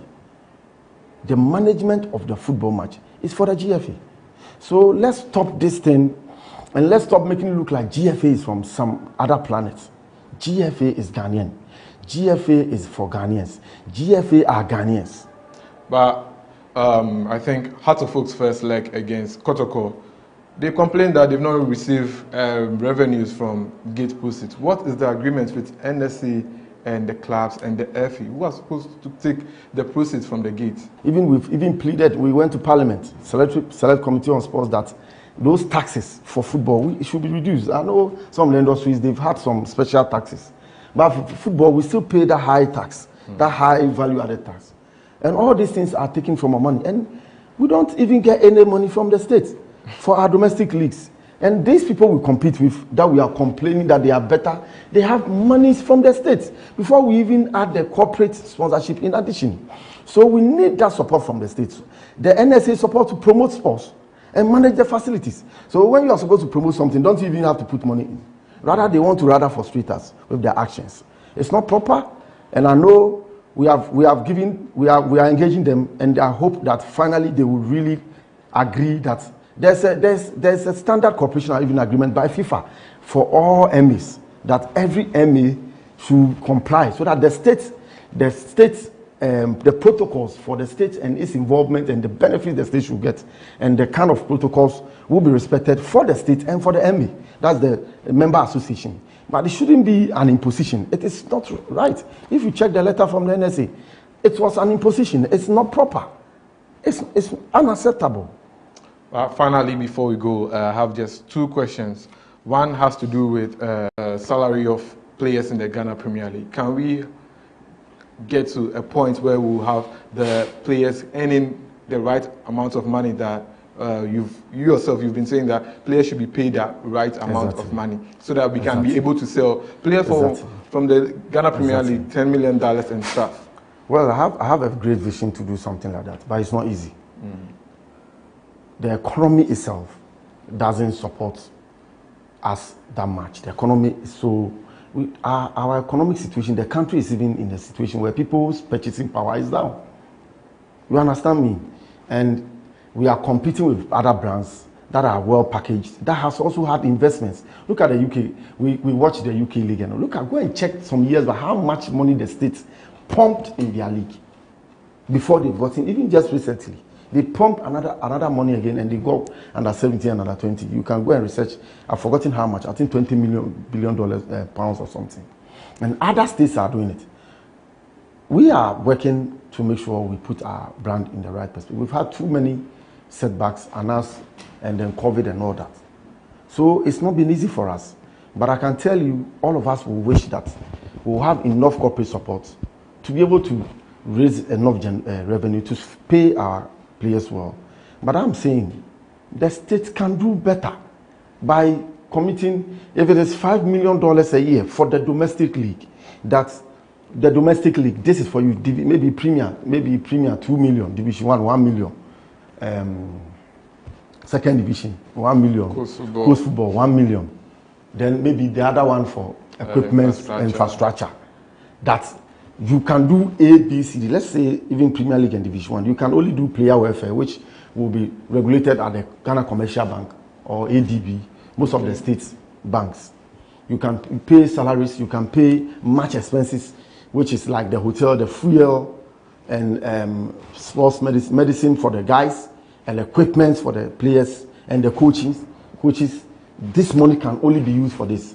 If we give you this and you sell a player, instead of us taking only a withholding tax or this tax, we will be able to. You are supposed to pay maybe 15% or whatever percentage of tax from the money you earn out of the transfer to the states, so that we can do more for the states. You think if we do this as a state, a nation, and the state is committing this money, we won't improve our league. We'll be able to pay our players better. And then with that, most of the organizations know that the state is committing this money. They can also come in and add more so that we can have more. But this, sometimes the ad hoc, COVID came and we were giving something and all that. Even that one, the FA needed to call and chase. But let's make a deliberate plan that this money is going to be given to you from the state. Well, we love football because we can see what football is doing for the state. Man, we have a team working on that football's contribution to the gross domestic product, to the GDP. When it comes out, you will see how much Asamoah Gyan alone, the money he has brought into this economy. Talk of Michael Essien, talk of Suleiman, talk of Apia, Stephen Apia, talk of a lot, Sami Kufo. So we should make it a deliberate plan that the state must invest in the domestic league. We've not spoken about the Asamoah Gyan book launch. The details? Come 30th April at the Kempinski Hotel. The biggest brand, individual brand, the superstar, the multi-talented superstar. Like I keep saying, I want to know the other superstar who can play music and play it well, and play the instruments well, and dance well, and sing well, and play tennis and play it well. There are few who play other sports, but Baby Just Own is super. He's amongst the few people. You're with him in Dubai. The club president that you invited, is he also going to come, and others? You will see more bigger surprises. There are more legends coming. There too. Drogba, Diop, a lot of great stars are coming. Fadiga, a lot of great stars are coming. Adebayo, Shea. They are all coming to support their brother. And it's going to be wonderful at the Kempinski Hotel. 30th April is a Saturday. Please, when you get your invites, come and have fun. 5 o'clock going, there will be an exhibition where you have a lot of things that you've never seen before about him. The laurels he's won and all that. And you can have time to chit-chat with him. And then 6 o'clock, the president, the first gentleman of the land, Nana Addo Akufo-Addo, will be the special guest of honor for the occasion. It's going to be a wonderful day, and I'll be proud to see all of you there. It's a special day. The World Asamoah Gyan Day will be on that day. And see you there. You know what I'm talking about. Okay, so that was it for Sports Check here on GhanaWeb TV. I hope you are invited for the book launch as well. My name is Joseph Adamafio, and I was glad that I did this with my chairman, Samuel Enim Addo. Unfortunately, we couldn't talk about boxing, but another time, I know we'll do this. Thanks for watching.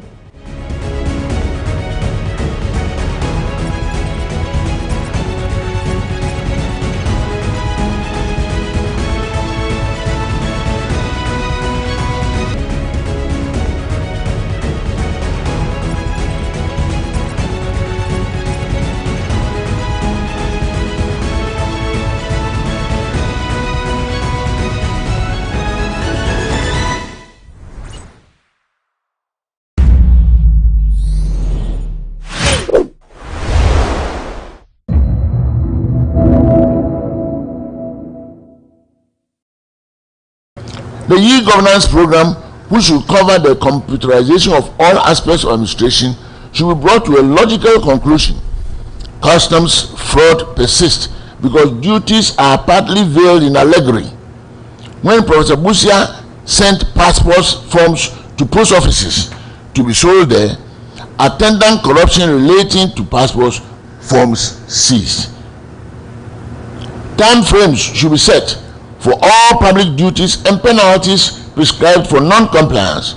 Our contorted bureaucratic procedures create room for corruption. where public duty cannot be discharged timeously through well-laid procedures, the public servant adopts the tactics of go come tomorrow, till money changes hands.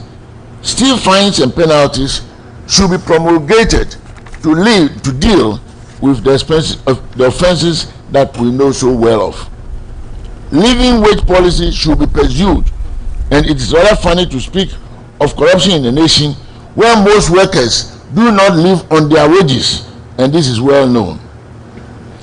Ask all officials in the ministries and elsewhere. So, what do you live on? Nobody knows what he lives on. A study done by the Africa Public Policy Institute in 2014, led by this writer, showed that some 90% of respondents boldly stated that no one lives on his or her pay in Ghana. This is an ostrich approach which will never solve any problem. Programs to instill honesty and integrity in the people from cradle to the grave are necessary. Programs to name and shame offenders. The promotion of accounting procedures in the public service is crucial. Ghana needs well-trained accountants in all aspects of public and private activities. Our institutions must be made to produce graduates that will satisfy the nation's needs and aspirations and instill good practices in all aspects of financial administration.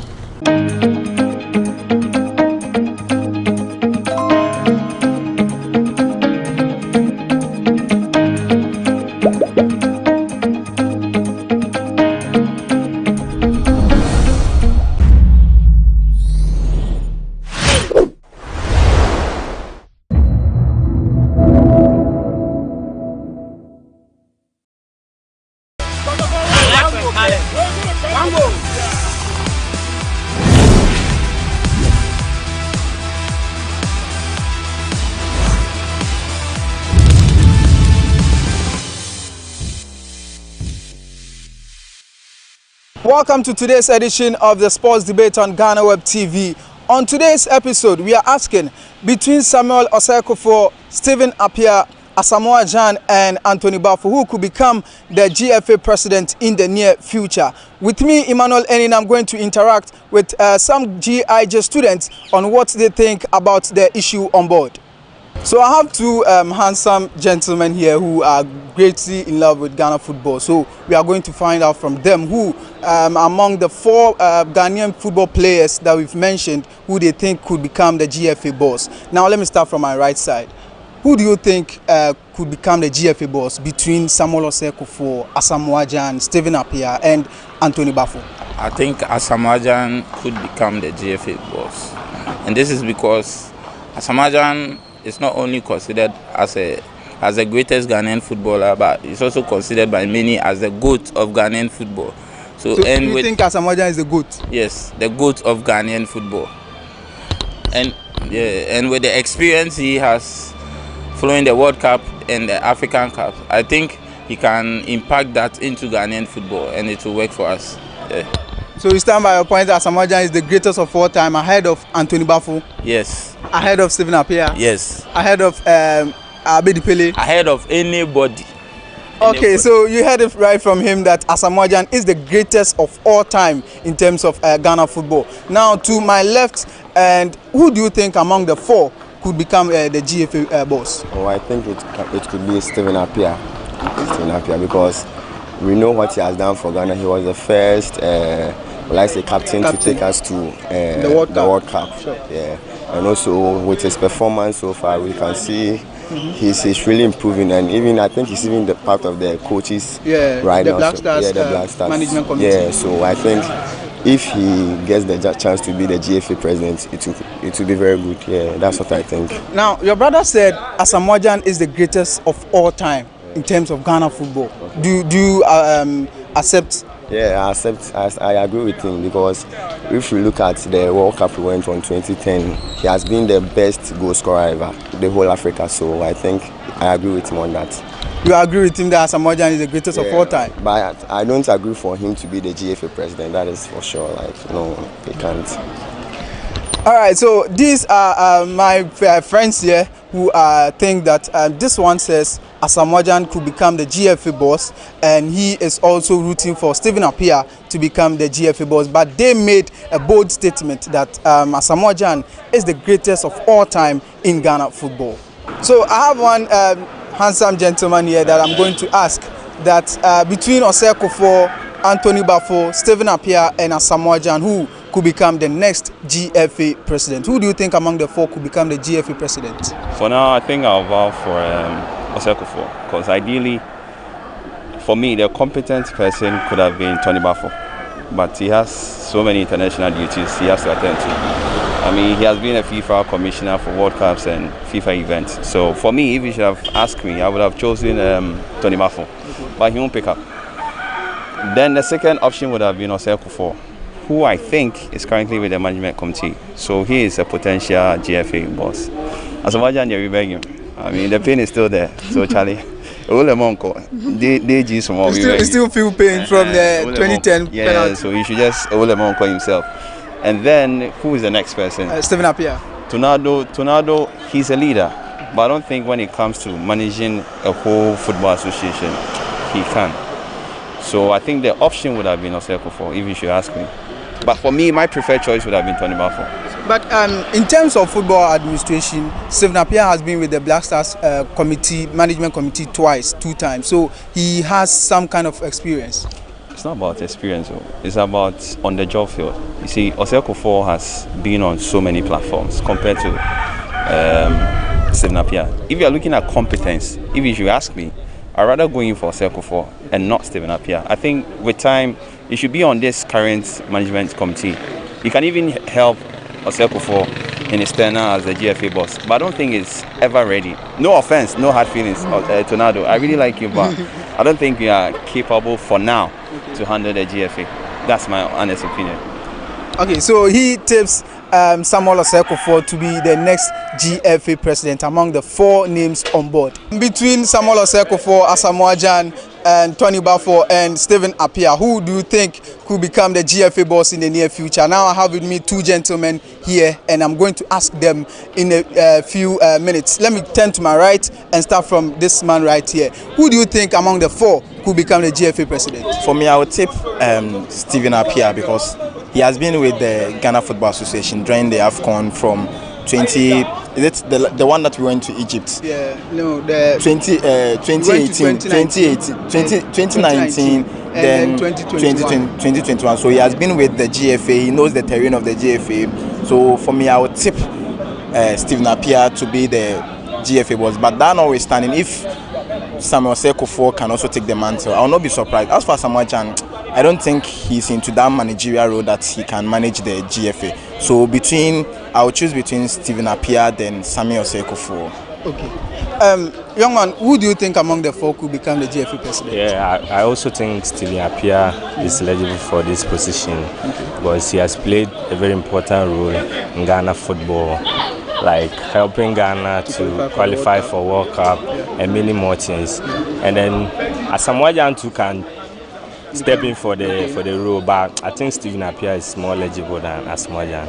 Okay. So these two gentlemen think Stephen Appiah is the ideal man to become the GFA boss in the near future. But quickly, one more thing: the fact that you are a legend, you play good football, that doesn't give you the money that you can be the GFA boss or something like that. Football is different from managing an administration. Okay. So you see a lot of administrators weren't footballers, but they were successful. You can talk the like of Yiti Mensah, Nilante Van der Poel.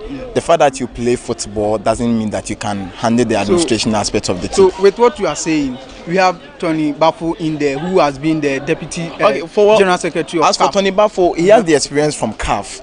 So maybe I don't know whether they are learning administration courses behind the scene or something like that. But as for Tony Bafo, he has been with the CAF, so he has the experience. But you know, our Ghana football is different from managing CAF.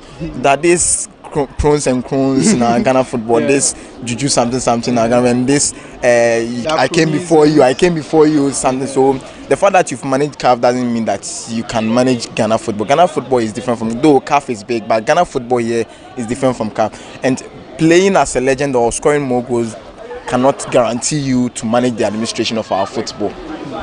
All right, so this is what these two gentlemen think regarding the topic on board.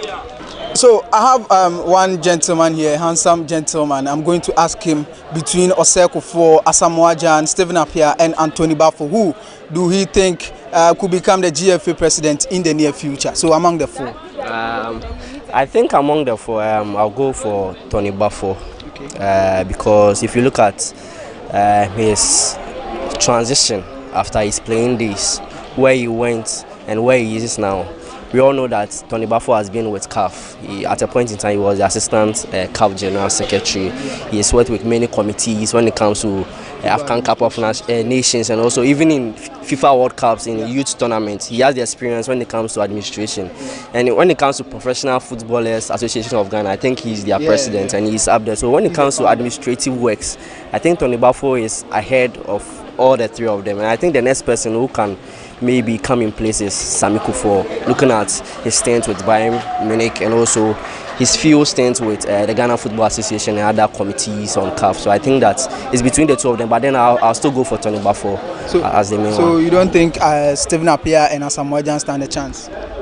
They stand a chance, but then as we speak now, if you look at the experience of these four, I think Tony Bafo has the experience when it comes to administration, because playing football is different from administering football. So I think Tony Bafo is at the top. Yeah. Tony Bafo could become Samuel Eto'o. Exactly.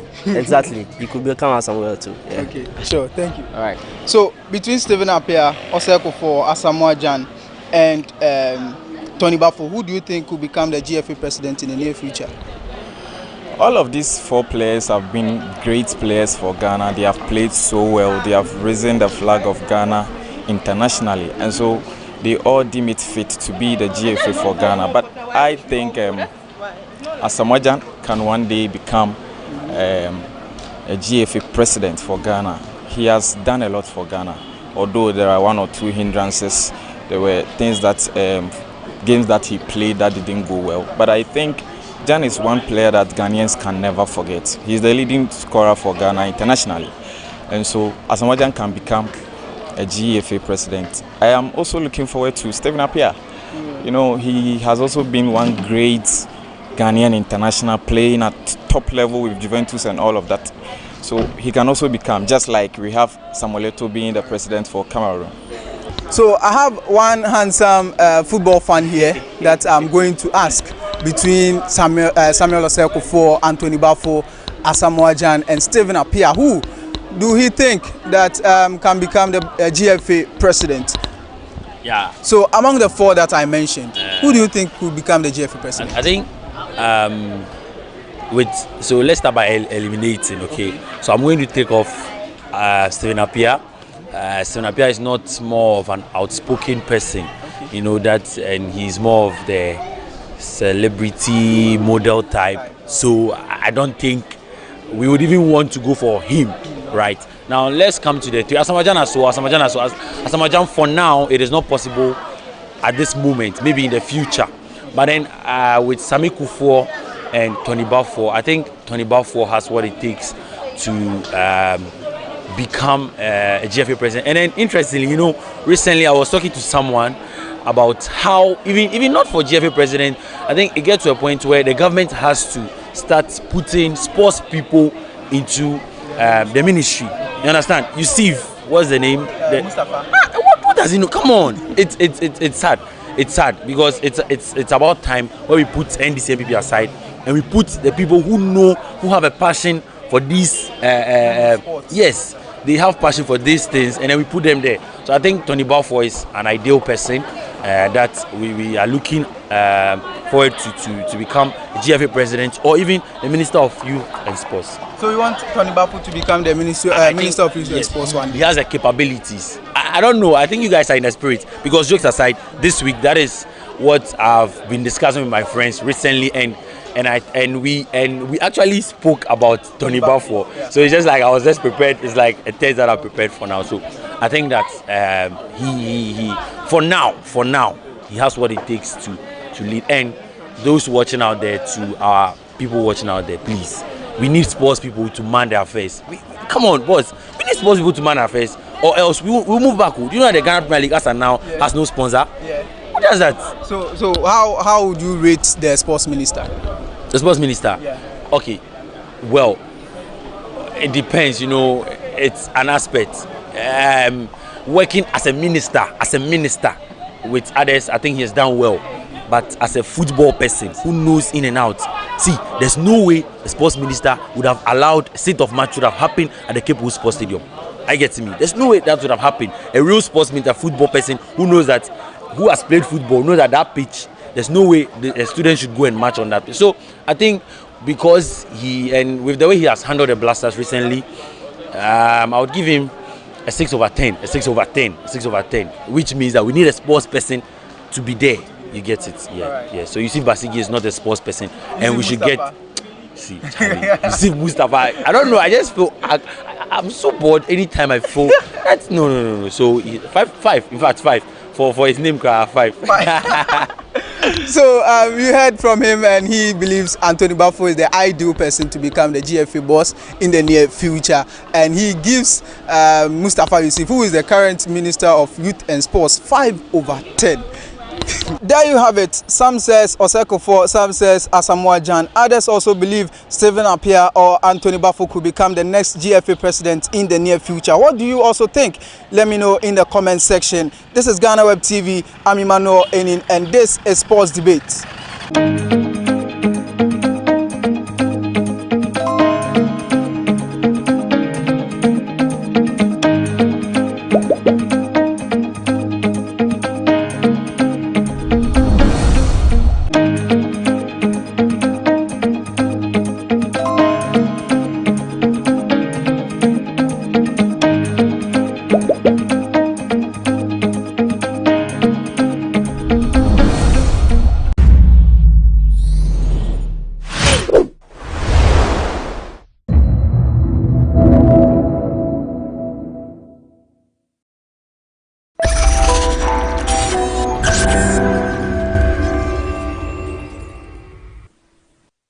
A couple of days ago, social media was hit with a viral video of a man threatening to behead another. Today on Say Loud, we are with the victim to speak to him about his ordeal. My name is George AC, and this is Say Loud. We'll be right back. So welcome back. This is Say Loud on GhanaWeb TV with me, George AC, and as indicated earlier, I am with Idris Yusuf, the victim in the viral video where a man was seen threatening to behead another. We speak to him about his traumatic experience and the quest for him to get justice. Idris, welcome. Thank you very much, sir. How do you feel? How are you? I'm good. But I just have a headache. Is it? Yeah. Does your headache have anything to do with the experience? Yeah, no. Since that day, I'm not feeling better, from my head. Yeah. Is it as a result of you like having flashbacks of the whole situation, or? Yeah. So it keeps coming back to you? Yes. Even when I watch the video, it's like driving me crazy. Yeah. When exactly did this happen? Oh, it happened on Saturday. And today is what? Thursday? Yeah. It was Thursday. It happened on last Saturday. Because we started seeing the videos on social media around Tuesday. Yeah. So walk us through how everything unfolded on Saturday. Yeah. What happened is, I sell on Oxford Street, Osu. So what do you sell? I do artworks. I sell beads, and then I made my own shoes too. Yeah. And I made my own shoes too. So where I do my business, this Lebanese guy just came and parked his car in front of my shop where I do my business. And we have a parking place there too. So I told him to park his car well at the parking place. That's what I've told him. Was it immediately when he parked? Or? No, almost an hour. So I can't do that. You can't just park car just like that, and I told him no. Okay, so you were thinking, oh, he will leave soon. Yeah, he will be leaving soon. So, almost an hour. So I was like, no, I have to give him a parking place so that he can park his car. So I also do my business. That's what I've told him. And then he just came out from the car. He started me, hey, you mad? Are you crazy? I'll kill you. So I was like, Just because Just I told him to park his car well. I didn't tell him anything wrong. People are there. People have seen it. I have more witness. So after the argument, and then he went home to bring that long saw. So I was sitting down when people started shouting, "Hey, Rasta is coming! Oh, he's coming back with the..." And I run. So when you had a confrontation with him earlier, yeah, he went away. He went away. So I thought we have done. So he's going, and he came back with that long saw. Then what happened? And I run. I run to a shop close to me. And then he came in front of the shop. If you watch the video, you can see what he's doing. What prevented him from coming into the shop? I've closed the shop. I'm in when I lock it inside. So he can't come inside. So it was like, he's even trying to break the door to come in. So you are sure he would have entered if he had the opportunity? My brother, I don't think I can even talk to you people like this if you've got me. It's very, very serious. What was going through your mind through all that time? All that time I was driving crazy. My mind is far. I was like, why? What is going on? I don't know. I really confused. My brother. I don't know. So you really felt threatened? Serious. Since that day, I can't even sleep. I'm telling my brother. I feel very bad, and I'm feeling headache. My head. I'm feeling headache. I feel pains. I was like, what is wrong with me? What happened? How did he go away? You know, because people are there. Nobody can go to him because of the long saw he had. So he went and then go back to the car with one of his colleagues. Then they drive away. Well, is he someone that often comes to the place? Like how? Is he someone that comes to your place often? Is he somebody that you see He around? always come around.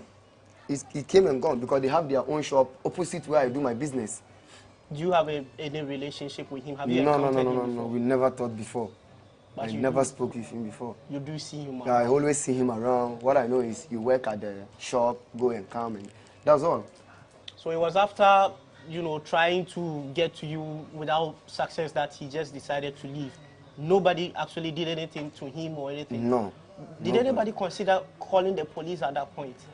At that moment, one of my friends ran to the police station. So he's the first person to do the report before I went there.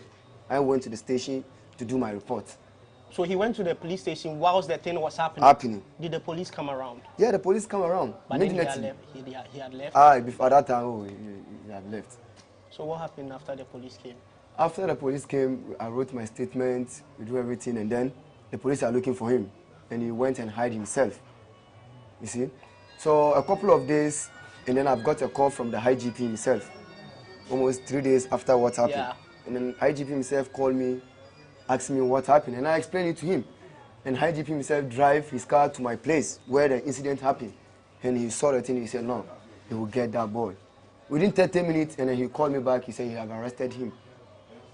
That's it. So thanks for Ghana police, they have made their work. As of the time you had met the IGP, he was still on the run. Yes. At that time, we didn't got him. And after the meeting with the IGP? After meeting with the IGP, 30 within minutes. 30 minutes, I'm telling you. How does that make you feel?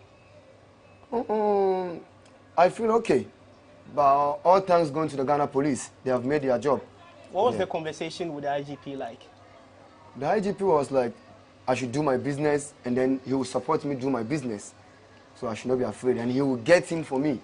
And then surely he has get him. So I really appreciate it. So we are speaking with Yusuf Idrisu about his encounter with a man suspected to be a Lebanese who had threatened him with a sword to behead him. He still feels traumatized. And when we return from this break, we will speak to him about his quest to find justice. He has been to court to get processes going. We'll be right back.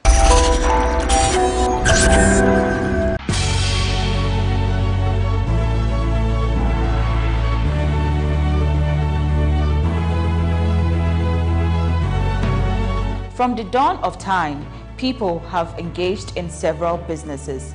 With the onset of technology and innovation, life has relatively been made easier. By using debit or credit cards, mobile banking, thank you, And your favorite mobile money? Tech has indeed married business. On BizTech, we spend time with faces behind known and upcoming businesses in the country. Learn more about the new technologies and innovation, as well as find out about the trending issues in the world of business. Join us as we serve you with a variety of compelling interviews, projects and others right here on GhanaWeb TV.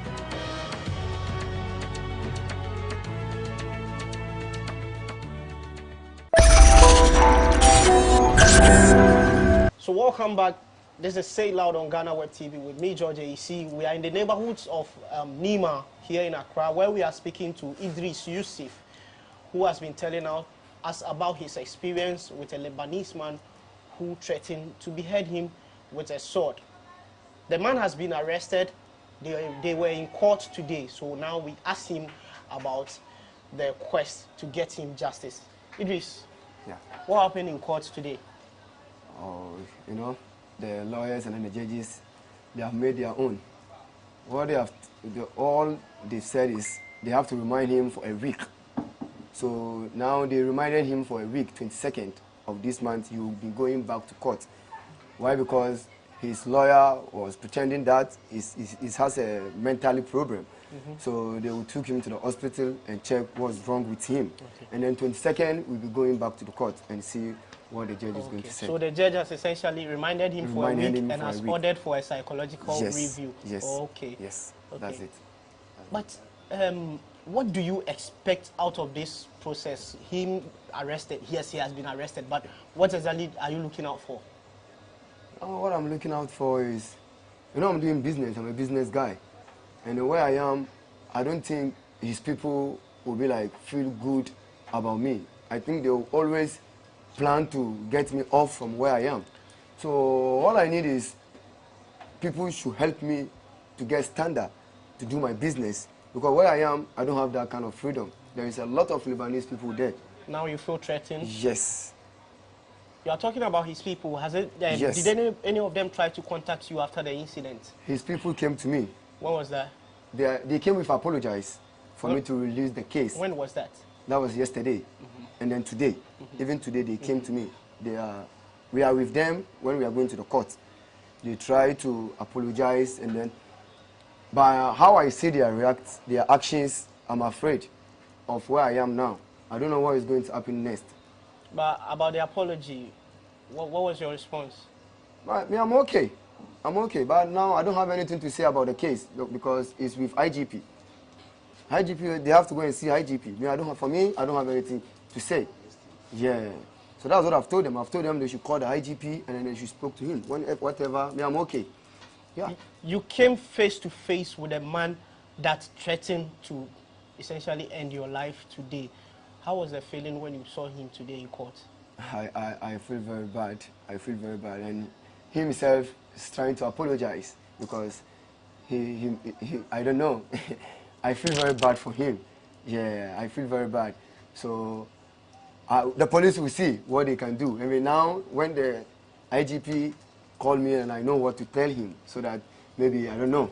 Did he say anything to you? He's trying to apologize to me. So what did he say?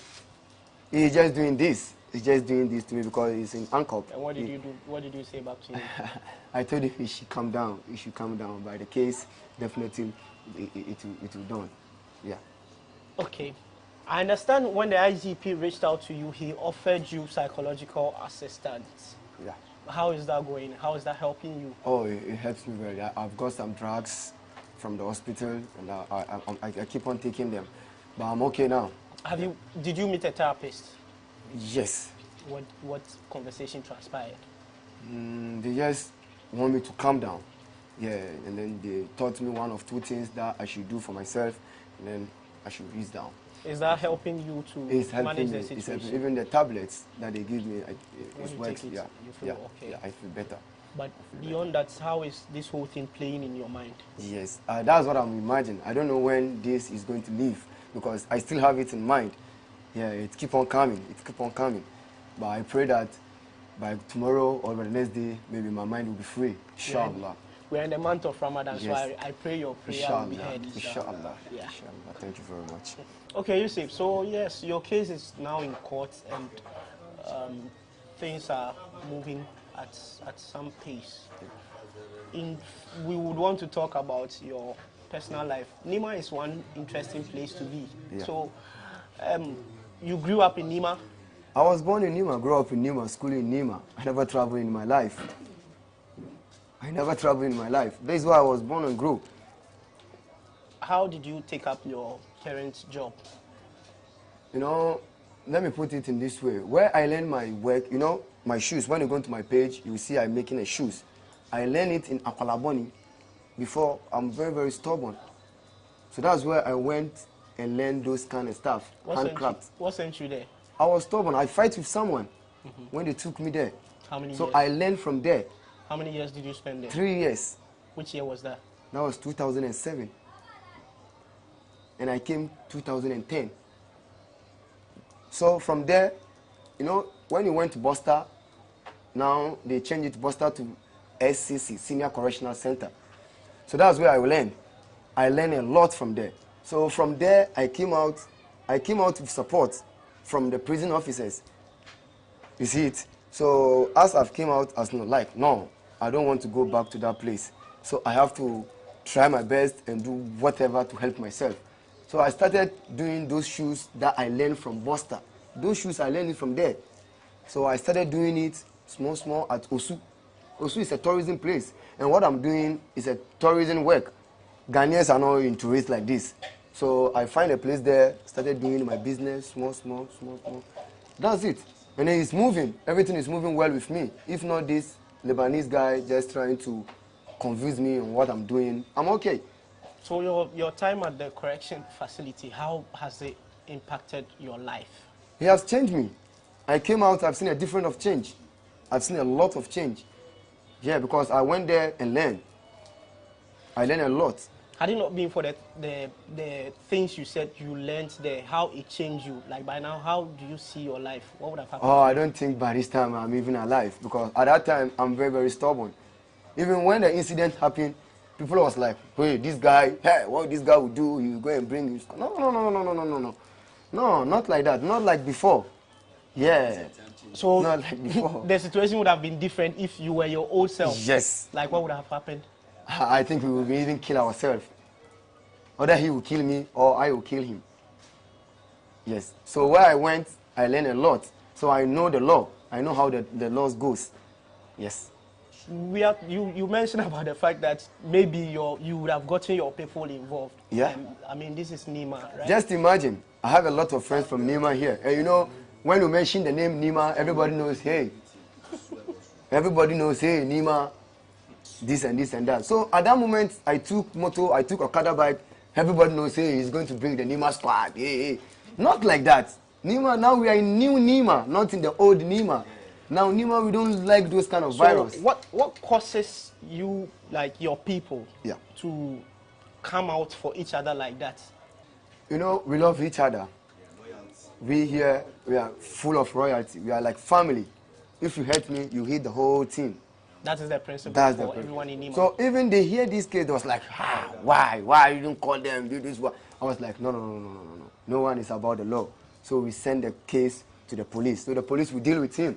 So that's what I tell my people. And everybody came down. Everybody was like, that's the right thing we have made. As I've told you already, now we are in a new Nima, not in the old Nima. So before, how people thought Nima boys who this and that. No, not like that.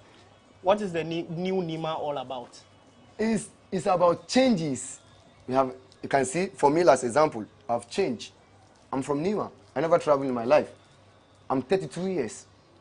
So when you hear people saying stuff about Nima, trying to paint a picture that is not too good, how do you feel, and what would you want to tell those people? I feel very bad if I've heard someone talking something bad about Nima. Nima is a blessing place. Before and then now is different. There is more difference in. Just imagine 2 years time, 2 years, way back 2 years, and then today. When you look into it, you will say, no, you yourself, you have changed. You get me? Yeah, every year, and then what happens in. So Nima have totally changed without short time, not like before in 90s. No. Now we are in 2000s. Yeah. In 90s, Nima is very tough. When in 90s, people are talking this and that about Nima, and then it's true. But now, not like that. Okay. I see you are a Rasta man. Tell me about that. Oh yeah, I'm a Rasta. You know, Rasta is still a Rasta. No, Rasta is not about the hair. Yeah, I'm a Rasta from the heart. Yes. And then, why people call me Rasta? Because of I'm full of conscience. Yeah, I'm full of conscience. Yeah, I didn't name myself Rasta. I did not name myself like Rasta. No, people call me Rasta. Rasta do it. That's my name. When you go to my page on Instagram, it's Do It Ghana. That's where you display your my artworks. Okay. That's where I put it. Okay. Yeah, Do It Ghana. When you look at it, you see me there. If you are given the opportunity to speak directly to your attacker and tell him something, what would you tell him? Oh, all I would tell him, he should calm down, and then those kind of mistake, he should never do that again. Yes, it's very, very risky. Until now, I have that in mind. I don't know when he's going to leave. Yeah, so he should be very careful of what he's doing. Not him alone. Everybody should be very careful. But using that saw, it's risky. Or a gun, very risky. Yeah. Rasta preaches peace. Yes, of course. So what would Rasta say? Yo, peace and love to one and all. Respect. Thank you. So yes, it has been another episode of Say It Loud on GhanaWeb TV with me, George AC, and we had Yusuf Idrisu. We visited him in his neighborhood here in Nima in Accra, where we have been speaking with him about his encounter with a Lebanese man who threatened him with a sword to behead him. The incident, a video of the incident had gone viral on social media, and the police, upon chancing on the video, took action, and the suspect has since been arrested. He's currently facing the law. The Inspector General of Police has also reached out to Yusuf, and he's expecting justice. Until we meet for our next episode, I'm always happy to serve you. Bye.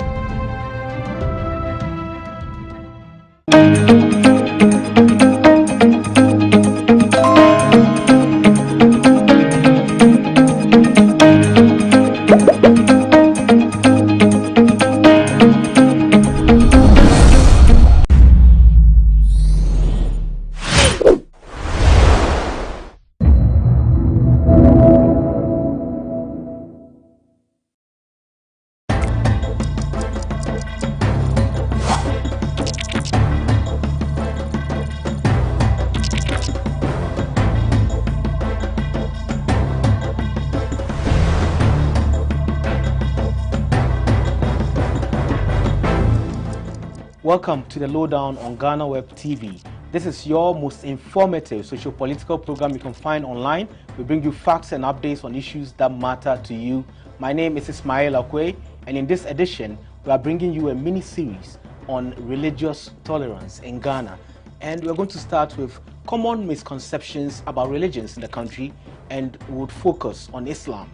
There are so many Muslims in Ghana, and the recent census figures says Muslims are about 17% in the country, while Christians are about 71%. However, there's been some few issues of religious intolerance, but generally we classify this country as a very or highly religious tolerant nation. However, how do we think about ourselves? How do we relate to each other? What do people feel or know about other people of other religions? We're going to discuss this with a sheikh, an Islamic scholar, who is going to take us through some common misconceptions about Islam in Ghana. We'll be right back after this break.